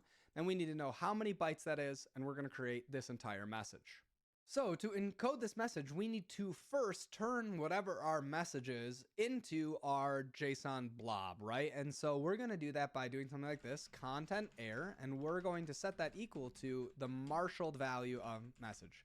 This is effectively like JSON.stringify, if that's more your speed. And if we have an error... Okay, so that be like JSON dumps for Python, I'm guessing?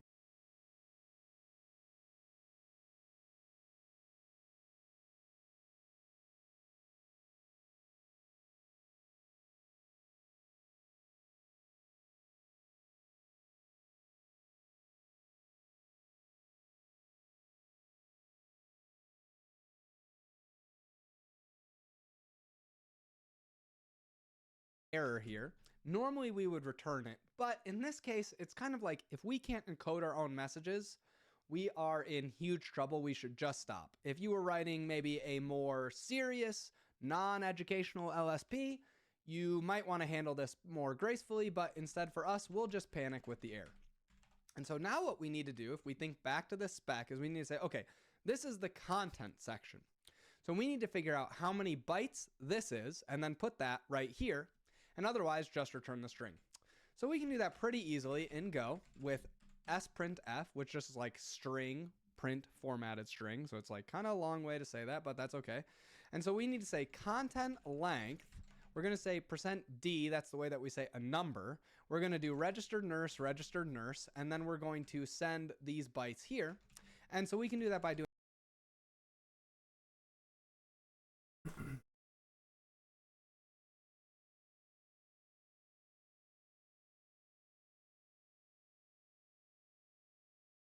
length of content and then the content itself.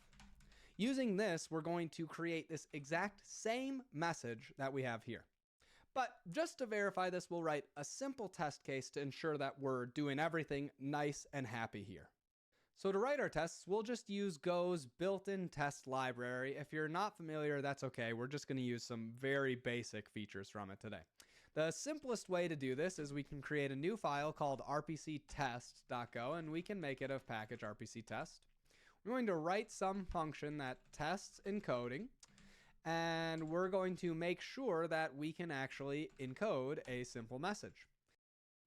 So to write our tests, we'll just use Go's built-in test library. If you're not familiar, that's okay. We're just going to use some very basic features from it today. The simplest way to do this is we can create a new file called rpctest.go, and we can make it a package rpctest. We're going to write some function that tests encoding, and we're going to make sure that we can actually encode a simple message. Now, we can actually just write out the expected value by thinking through the specification. This isn't covering every case, but it at least gets us to have some confidence that we're on the right track. So we can make some expected function here. And when we do this, we can actually say, okay, this should look like something like this. We have content length, some number, our registered nurse, And then now we need to put some message after this. And in this case, we can just make up our own. It doesn't have to actually be something from the language server protocol. We're just implementing the RPC, right? So we can do something like encoding example, struct here, and we could say testing bool. All right, great. So what that's going to look like when we encode it is going to be something like testing true and here. And now to find out what that number is, we can just count the bytes. So that should be 1, 2, 3, 4, 5, 6, 7, 8, 9, 10, 11, 12, 13, 14, 15, 16. So we go back to here. We can change this to 16. So that's what we expect the message to look like. What does it actually look like? Well, we can do this and we can just send an encoding example with testing is true. Now, all we have to do after that is just check does expected equal actual. If not, then we're going to fail this and say expected and actual, and we're going to pass our expected and actual values. Once we have that, all we need to do is run go test on this project, and you'll see, oops, we messed something up. That's because we said testing here should be a capital T. So we'll just make sure that our test string actually has the right values. When we run the test again, we'll see that it passes. So that's the very first part. We now have the ability to take some Go object and encode it into the JSON RPC format. Now we have to do the slightly trickier version of that, which is take something in the format and decode it to an actual value. So we're not exactly sure what the signature of decode message should look like yet, but we're going to iterate towards a really nice solution. So we're going to start with func decode message, and we know that we should take in some content, some message maybe, and this time it's actually going to be an array of bytes. That's normally what we use in sort of this JSON serialization world, right? And we're not sure what we're going to return yet, so let's not do anything. That's where we're going to start. What we need to do next is we need to say, okay, I need to find out which part of this message is the header. So I need to find this section. And Go actually has a really nice function inside of its standard library called bytes.cut. So what we're going to do is we're going to get bytes.cut. We're going to use that. And what does bytes.cut do? It takes some slice and it takes some separator, and it gives us all the bytes before that, all the bytes after, and whether or not we found it. So we can just take our message and we can do something like byte, and we want to do our separator here. Now we actually want to look for 2 of these because we're looking for when this header ends. So we're sort of looking for that chunk of text right there. When we do that, we get our header and we get our content and we get whether that was found. That's how we know which of those we've already done. Now, if we didn't find this, we definitely need to return an error. So we can go if not found, we're going to return an error. Return error .new, and let's just say did not find separator, right? And so that means, okay, we actually need to return an error from this function. Okay, and then our success case is that we have no error. That's great. That's part 1. That gives us, we now found this line. So now we know somewhere in this header here, we have this content length. So what we can do now is we can say, okay, I have this slice of bytes here that looks something like content length something number here, and then maybe other text. We're not really sure, but in this case, we're just going to sort of handle the normative case, which is that we just have this from this function. Okay, and then our content, and we get whether that was found. Our content, and we get inside of its standard library called bytes.cut. So what we're going to do is we're going to get bytes.cut. We're going to use that, and what does bytes.cut do? It takes some slice and it takes some separator, and it gives us all the bytes before that, all the bytes after, and whether or not we found it. So we can just take our message and we can do something like byte, and we want to do our separator here. Now we actually want to look for 2 of these because we're looking for when this header ends. So we're sort of looking for that.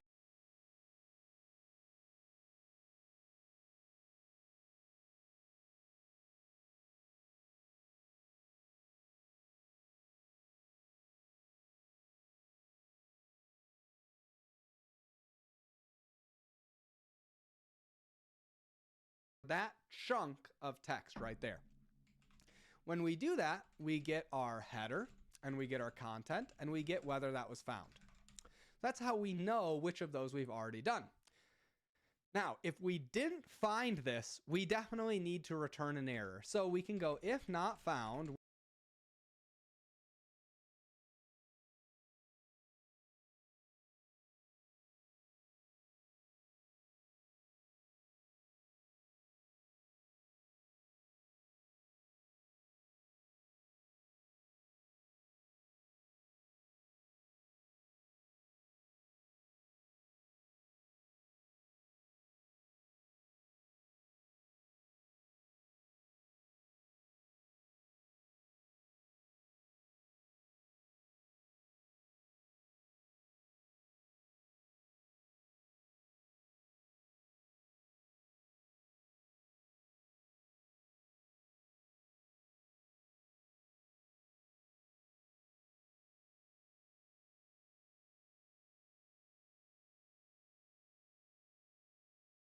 We're going to return an error.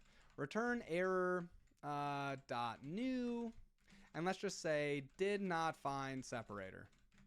Right? And so that means, okay, we actually need to return an error from this function. Okay. And then our success case is that we have no error.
That's great. That's part one. That gives us, we now found this line. So now we know somewhere in this header here, we have this content length.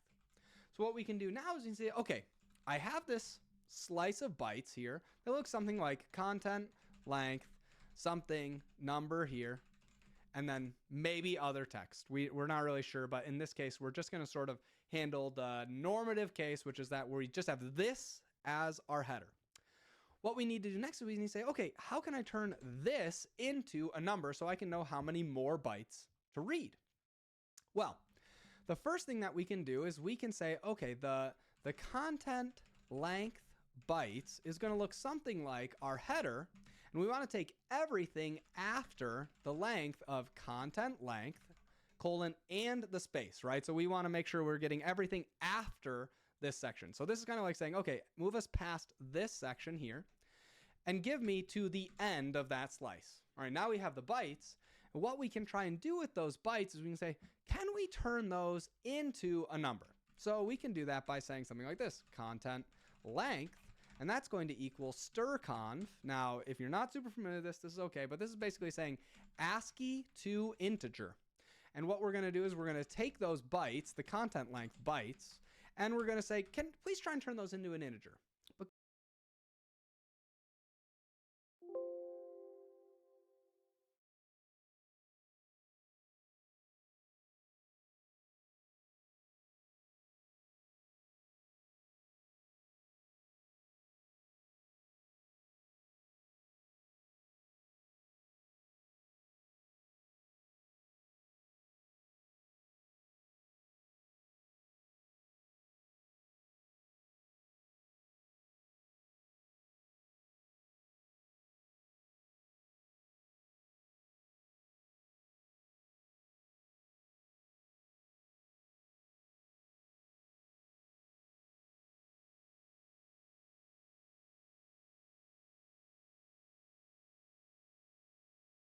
Golang saying, hey, you actually can't do that.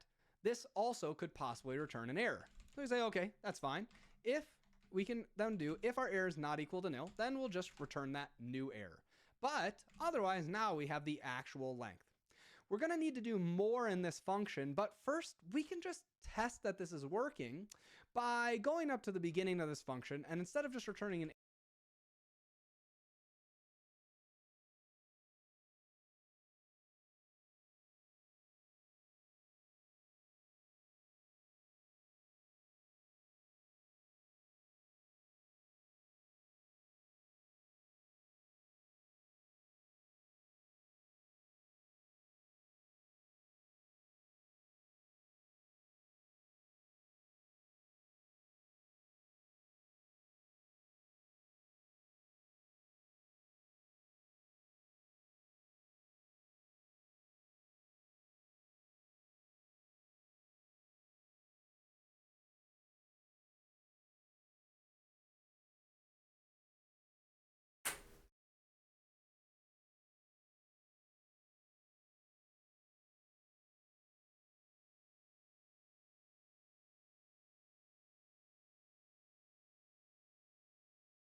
error, let's return an int and the error.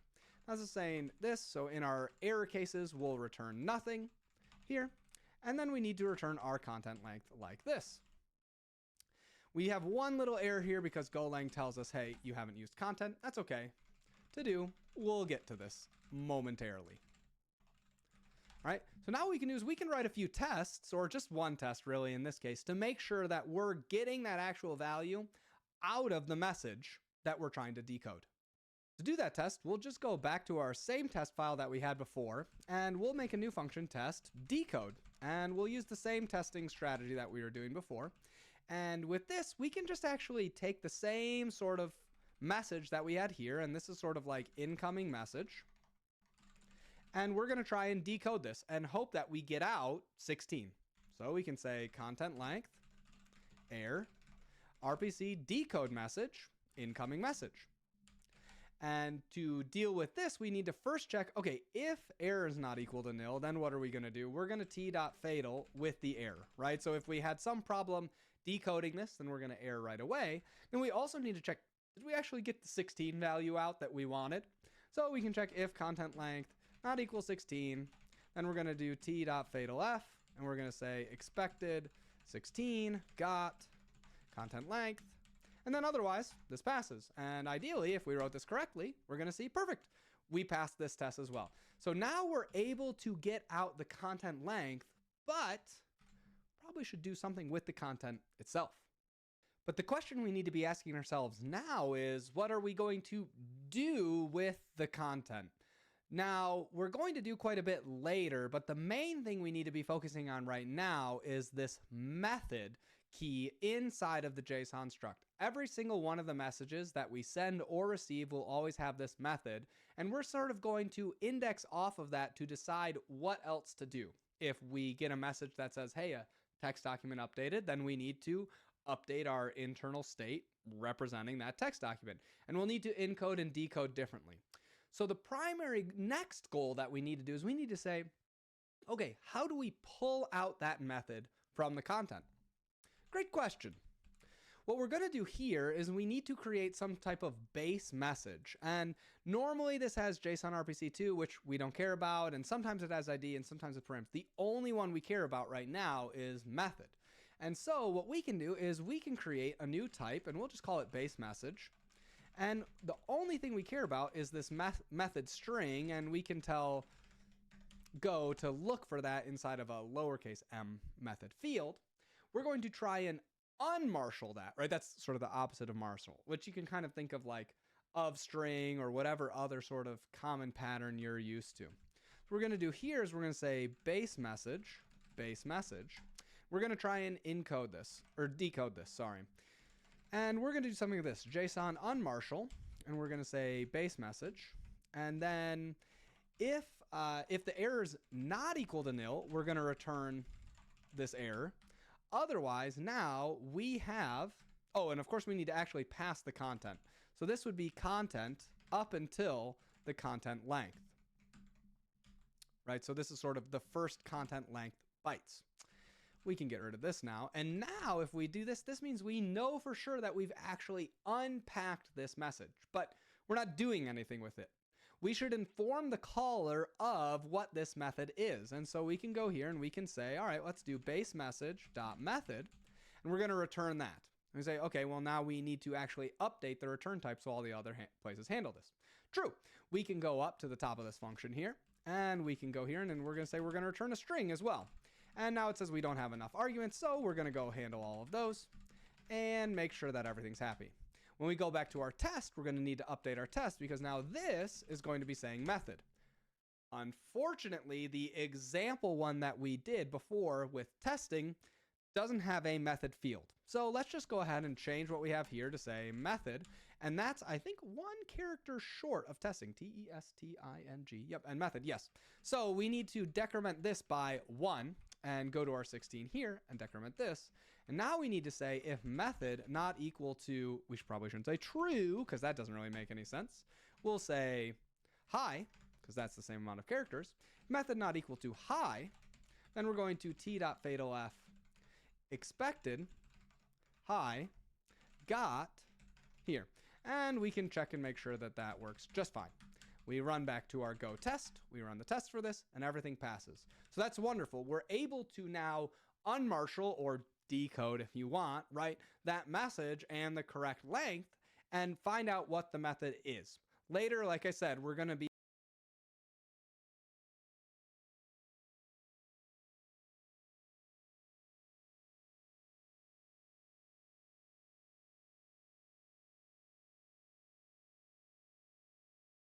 sort of indexing off of that method to decide what to do next. But this function still has one kind of goofy little quirk, which is that we're returning the length of the content, but we actually don't know what the content is because we're going to need to decode that later. So instead of returning the content length, we can go back and we say, let's actually just return the bytes that are in that content. We can go ahead and change these spots all to say nil. And then instead of returning the content length here, we can do that same thing that we just did a moment ago to say, here's all of the bytes that we want. When we go back to here, we can no longer say, okay, the content length, this type is actually a byte slice. We need to say that this is actually the content, and then content length is just the length of content. With these two changes, we should be able to run the tests and they'll pass once again. Now, the next thing that we need to do is to start hooking this up so we can actually run something. And if you think about how a language server works, effectively it's something that can be started, whether that's a binary itself or some script and that's run by some interpreter on the system, and it's going to start up, and what it's doing is good. But this function still has one kind of goofy little quirk, which is that we're returning the length of the content, but we actually don't know what the content is because we're going to need to decode that later. So instead of returning the content length, we can go back and we say, let's actually just return the bytes that are in that content. We can go ahead and change these spots all to say nil. And then instead of returning the content length here, we can do that same thing that we just did a moment ago to say, here's all of the bytes that we want. When we go back to here, we can no longer say, okay, the content length, this type is actually a byte slice. We need to say that this is actually the content, and then content length is just the length of content. With these two changes, we should be able to run the tests and they'll pass once again. Now, the next thing that we need to do is to start hooking this up so we can actually run something. And if you think about how a language server works, effectively it's something that can be started, whether that's a binary itself or some script and that's run by some interpreter on the system. And it's going to start up, and what it's doing is going to say, hey, client, send me something. I'm waiting.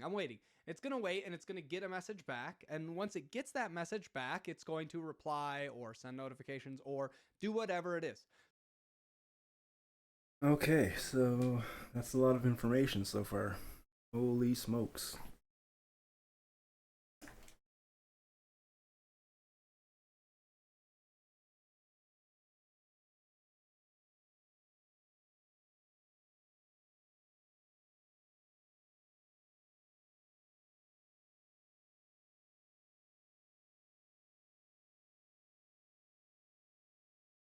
Yeah.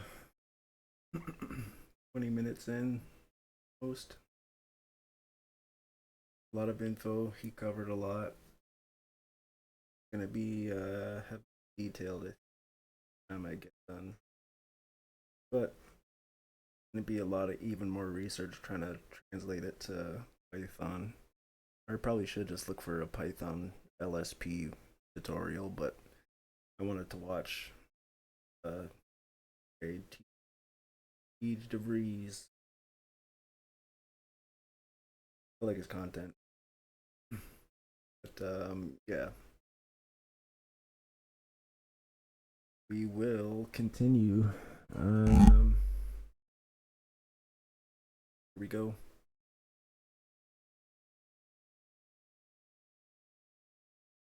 So actually, I'll just actually talk about. I have a feeling I'll be able to do what I've been talking about so far, and just from the sort of parsing of the JSON file, I think I'll be able to handle. So that's a plus, I think. The only thing that I'm kind of iffy about is the ASCII to int for the content length. I'm gonna have to figure out, do a little bit of research for that. Yeah, we'll just get back to watching.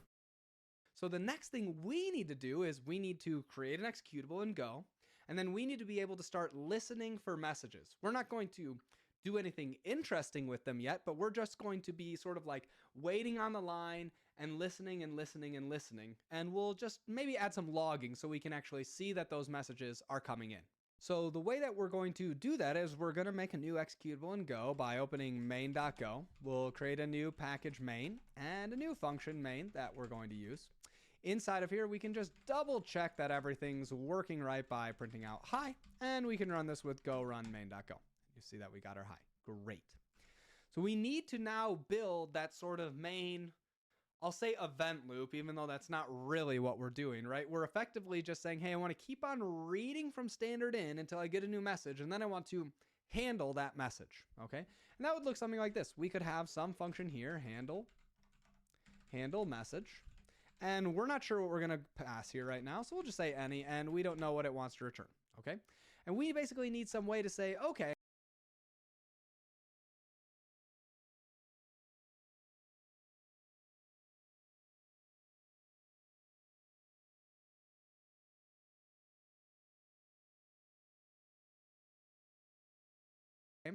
for next message, we want to handle message, right? And we don't know what that actually is going to look like. What we can do, though, is use a really, really convenient package in Go standard lib inside of buff.io. So we're going to make a new buff.io scanner. And scanners are cool because they do exactly this. They say, hey, give me something to read from, and then I'll read until you get a new message. In this case, we're going to read from standard in. So we have our scanner like this, and we're going to say, basically, while the scanner, right, we're going to look for scan. This is going to say, hey, keep on running this until we're ready. Now, the problem is right now, we don't know how to get the message. Well, we can actually pull that out of the scanner and get the text. We may use bytes later, but that's fine. So that's sort of our loop, right? Problem is the scanner doesn't know how to read LSP messages. And so we need to basically tell it, hey, scanner, here's your new split function. We need to implement that to tell it when to split inside of its reading. So we're going to just implement something that matches this interface inside of RPC so we can take advantage of this nice library inside of Go standard lib. So when we look at this split function, we see, split takes a split func, which looks like this. A split function takes two arguments, a slice of data and whether we're at the end of the slice, and returns how many bytes we need to advance, the token that is sort of part of these bytes, and whether we've received an error. Now, in this case, we're not really going to care if we're at the end of the file or not because this is a long-running process. We're only concerned about sort of active communication between the LSP. And so we just need to check, hey, you sent me a content length, and you told me how many bytes that was going to be. Have I gotten that many things yet? And if so, then we want to advance by that amount and return the bytes that we just should have read. Let's go ahead and do that. So I'll put the type signature here so we can sort of keep this in mind of what we're trying to implement. And we want to do something like this, func split, and this is going to take some data, just like we've got here, whether we're at the EOF, which we're not actually going to use. And we're going to say how far we're going to advance. We're going to say the token itself. And we're going to say whether we've returned any errors, okay? Those are all the things that we're going to do. For right now, our simple case would be we say, oh, well, I'm not going to advance any, I'm not going to send you a slice, and there's no error. This would basically just never do anything, right? That's kind of like our base case model we should be thinking about here. But we know basically what we need to do. We need to say, okay, let's see if we have a content length here with some amount of bytes. If we don't have this, then we definitely can't do anything. But we know kind of like our base, there's no error. This would basically just never advance things that we're going to, and we're going to say whether we've returned any errors, okay? Those are all the things that we're going to do. For right now, our simple case would be we say, oh, well, I'm not going to advance any, I'm not going to send you a slice, and there's no error. This would basically just never do anything, right? That's kind of like our base case model we should be thinking about here. But we know basically what we need to do. We need to say, okay, let's see if we have a content length here with some amount of bytes. If we don't have this, then we definitely can't do anything. We need to wait until later. So we can basically take the same idea that we have here, and we'll just copy this because it's pretty simple. Later, you could split this into a separate function if you wanted, but this is all sort of the same idea here, right? And then instead of having message, we're going to call this data. So we're going to try and split this. And if we don't have this, then we're just going to return nothing. And we can just say 0, nil, and no error. This isn't a problem. This just means we're not ready yet. And so we're waiting for more information, right? And so we can just say nil. This is going to say, just wait till later, and we'll get there. Now we're going to say, okay, we were able to split the incoming data by our two sort of carriage return new lines. Now what can we do? Well, we need to say, all right, can we actually get a content length out? And if we can, then we're going to say, okay, if we can't do that, we're going to return this. We are going to return the error in this case because this says, I actually don't know what to do with this message. You told me you were going to send this content length and a number, and you didn't send a number here. If you send ABCD in place of a number, I'm just done forever. We're going to send an error and we're going to quit out. So that's why we pass the error here. Now what we need to do is we can say, okay, if the length of content is less than the content length, now we're also not ready. This means we haven't read enough bytes from our incoming stream yet, so we need to wait until later. So that's okay. This isn't an error either. This just says we're not ready. Give me another chance later. Right? We're just going to wait. But if we have all of these items, now we can actually say, hey, scanner, in main Go, we're going to say, hey, you can advance. You can go a little further and give me this message. So what's that going to look like? We're going to say, okay, we have to do the total length in bytes that we've done thus far. And so that's going to be the length of header. We're going to plus 4. Why? That's because of 1, 2, 3, 4. Okay, that's sort of our separator, right? Plus the content length. That's our total length that we need to move forward. And we can put that here as total length. Now we can say, okay, we only give them up until total length here, and then there's no error. Once we have this split function, we can go back to main and we can say, hey, this is actually rpc.split. And this satisfies the interface. So it says, okay, I need a function that looks like this. You have a function that looks like this. And now we're going to be waiting on standard out for a new message. And once we get that message, the scanner will give us the text and then we can handle it. The first thing we're going to do is we're just going to add a little logger to be able to see that the messages are coming in and confirm that we're doing that while we connect it to NeoVim. So the first thing that we need to do is let's actually add just a touch of logging here.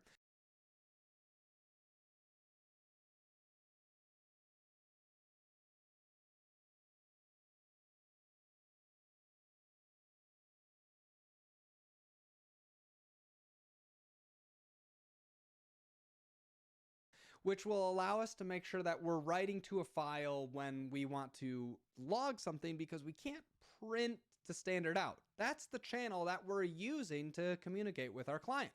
We could print to standard error, but it's a lot easier for us to sort of check and make sure things are working if we're able to just write it to standard out. So a really simple way, we're just going to write sort of a really hacky small logger using Go's regular logging sort of functionality, and just do something like this. Get logger file name with a string, and that's going to return some logger, right? Like this, right? And what do we need to do here is we need to open up some file. So I'll just say log file error, and we're just gonna open the file. It's gonna exist for the whole time we're running. We don't have to worry about closing it. It'll get closed when we're all done. And if you're not super familiar with everything we've got going on here, which I always sometimes forget too, and I'm gonna copy from my notes, is we're gonna open from the file name. Then we're gonna say, all right, I want to create a file. I want to truncate this file so that we can sort of get a new one every time we run this. And I'm gonna just make sure that it's read write. And we're gonna open this so that everyone can read this and write to it. It's fine. It's just on my computer. And if we don't have an error here, we're just gonna say panic. Hey, you didn't give me a good file. Okay, it's fine. This is just for educational purposes, right? All right, so now what we need to do is we can just do return, and we're gonna return some new logger here with this log file.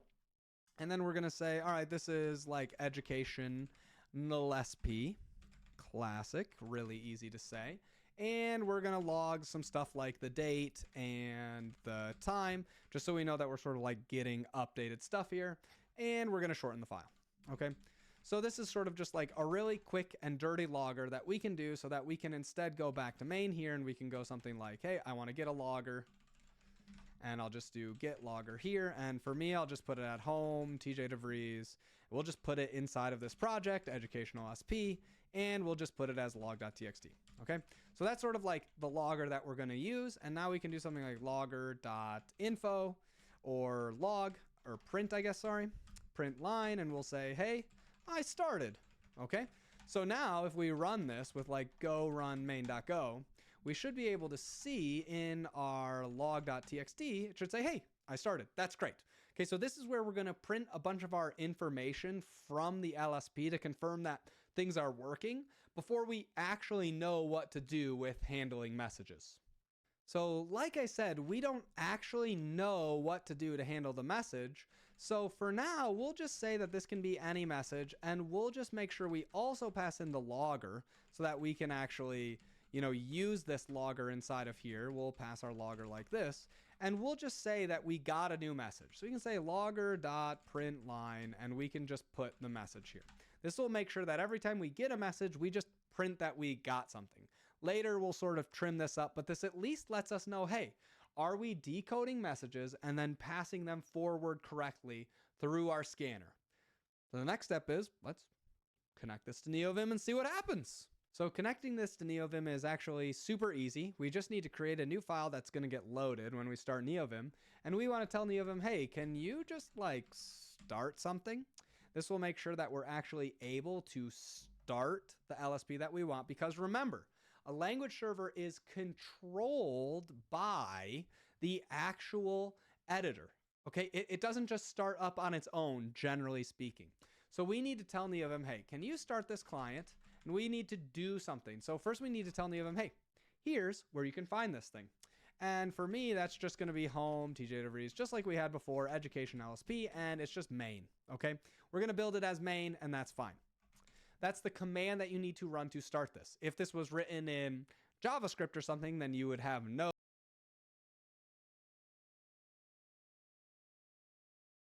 code and the path to the bundled JavaScript file or something like that. If it was Python, same idea, right? So it's all sort of the same idea. In Go, we get a nice binary, so that's all we need to do.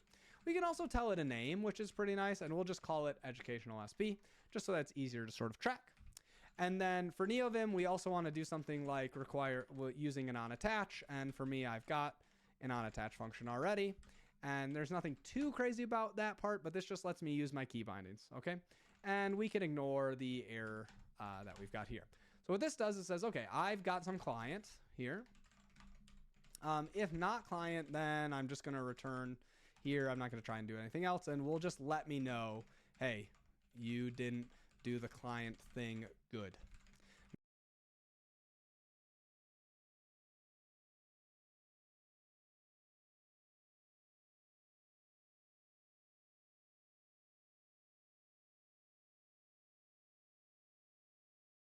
Now, right now, that's what's going to happen because we haven't run go build.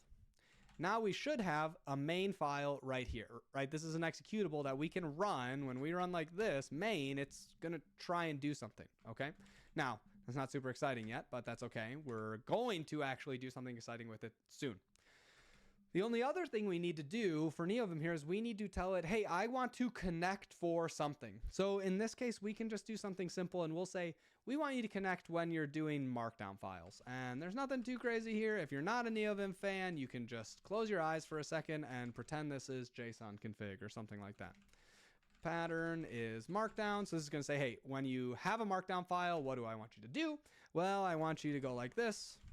I want you to then be able to say, let's do vim LSP buff attach client, I believe, and we're going to actually pass the current buffer and the client here.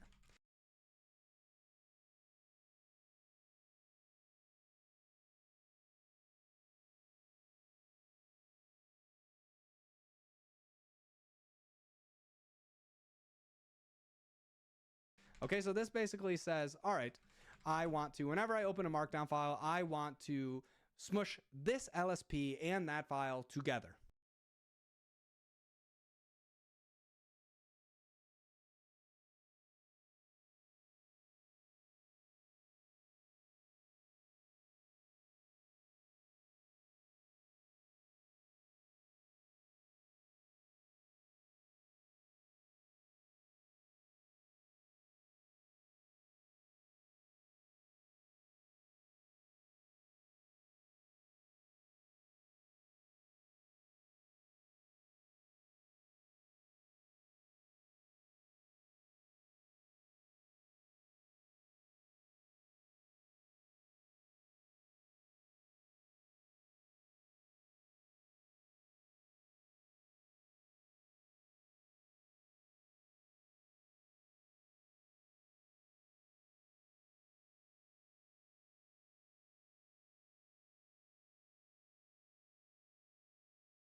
Later, that's going to make a lot more sense.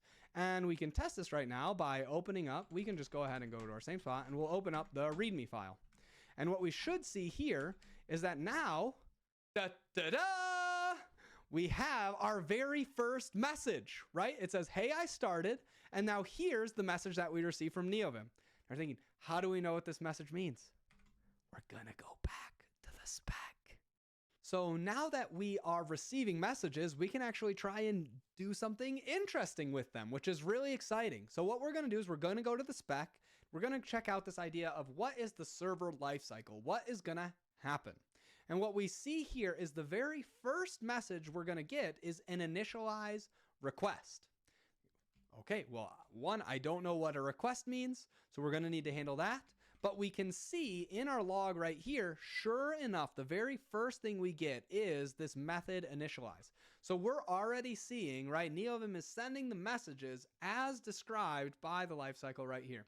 So now we need to figure out, okay, what do we do with request. And this is basically sort of the main idea here, is that we're going to have request types, and we'll write this type shortly, and we have response types, and we always send a response for every request. Even if it's an error or something like that, we'll let them know it's under sort of the same idea of request response. We also have later notifications, and those are sort of the last type of message that we're trying to handle.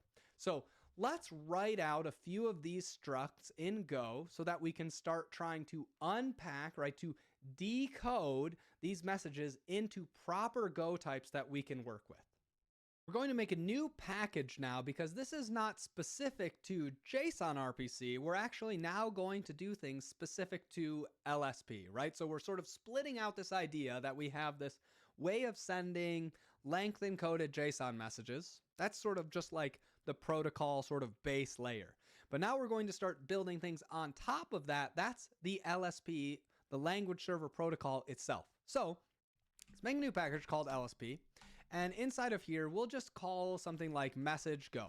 This is all going to be part of a package LSP. And we're going to start defining some structs that map to these ideas in the specification. Okay, wow.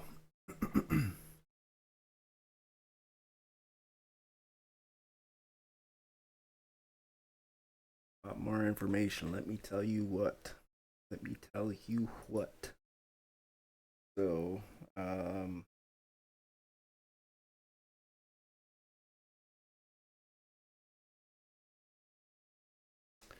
yeah, I don't think I'm going to have too much issue kind of translating this.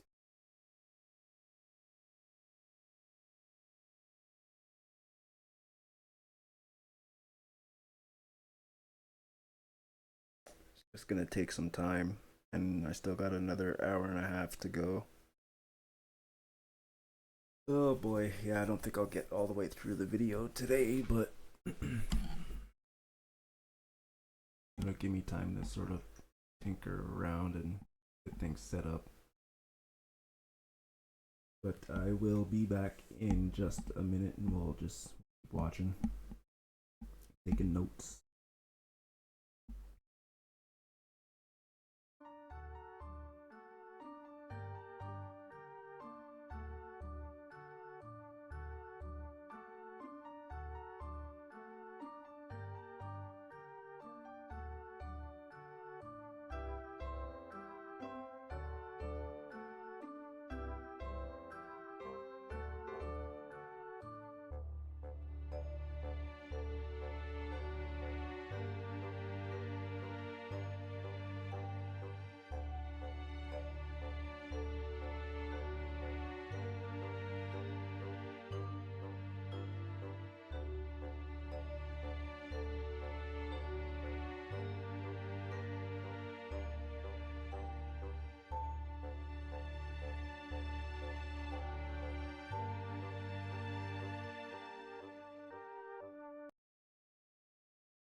alright. So I'm gonna probably watch a little bit more and then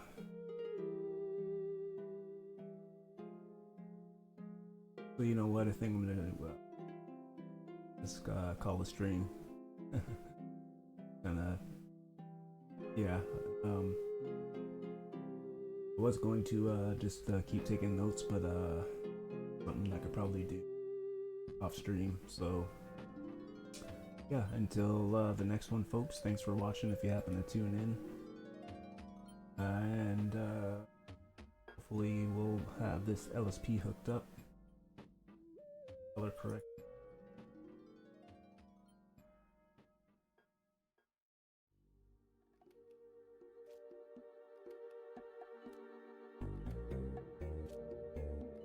Guess I'll show it real quick.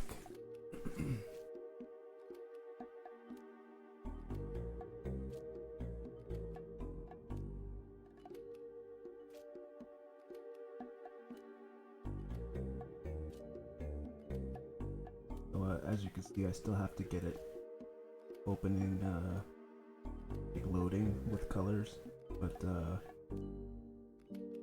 currently pretty quick when you're just kind of browsing around, because I wanted the focus to be on whatever the mouse is instead of loading everything with every keystroke.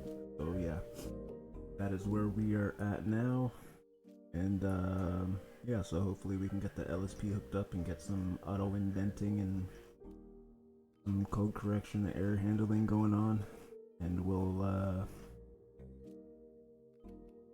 make a little bit more progress here, folks. So thanks for tuning in. I might be on tomorrow. Peace out, everybody.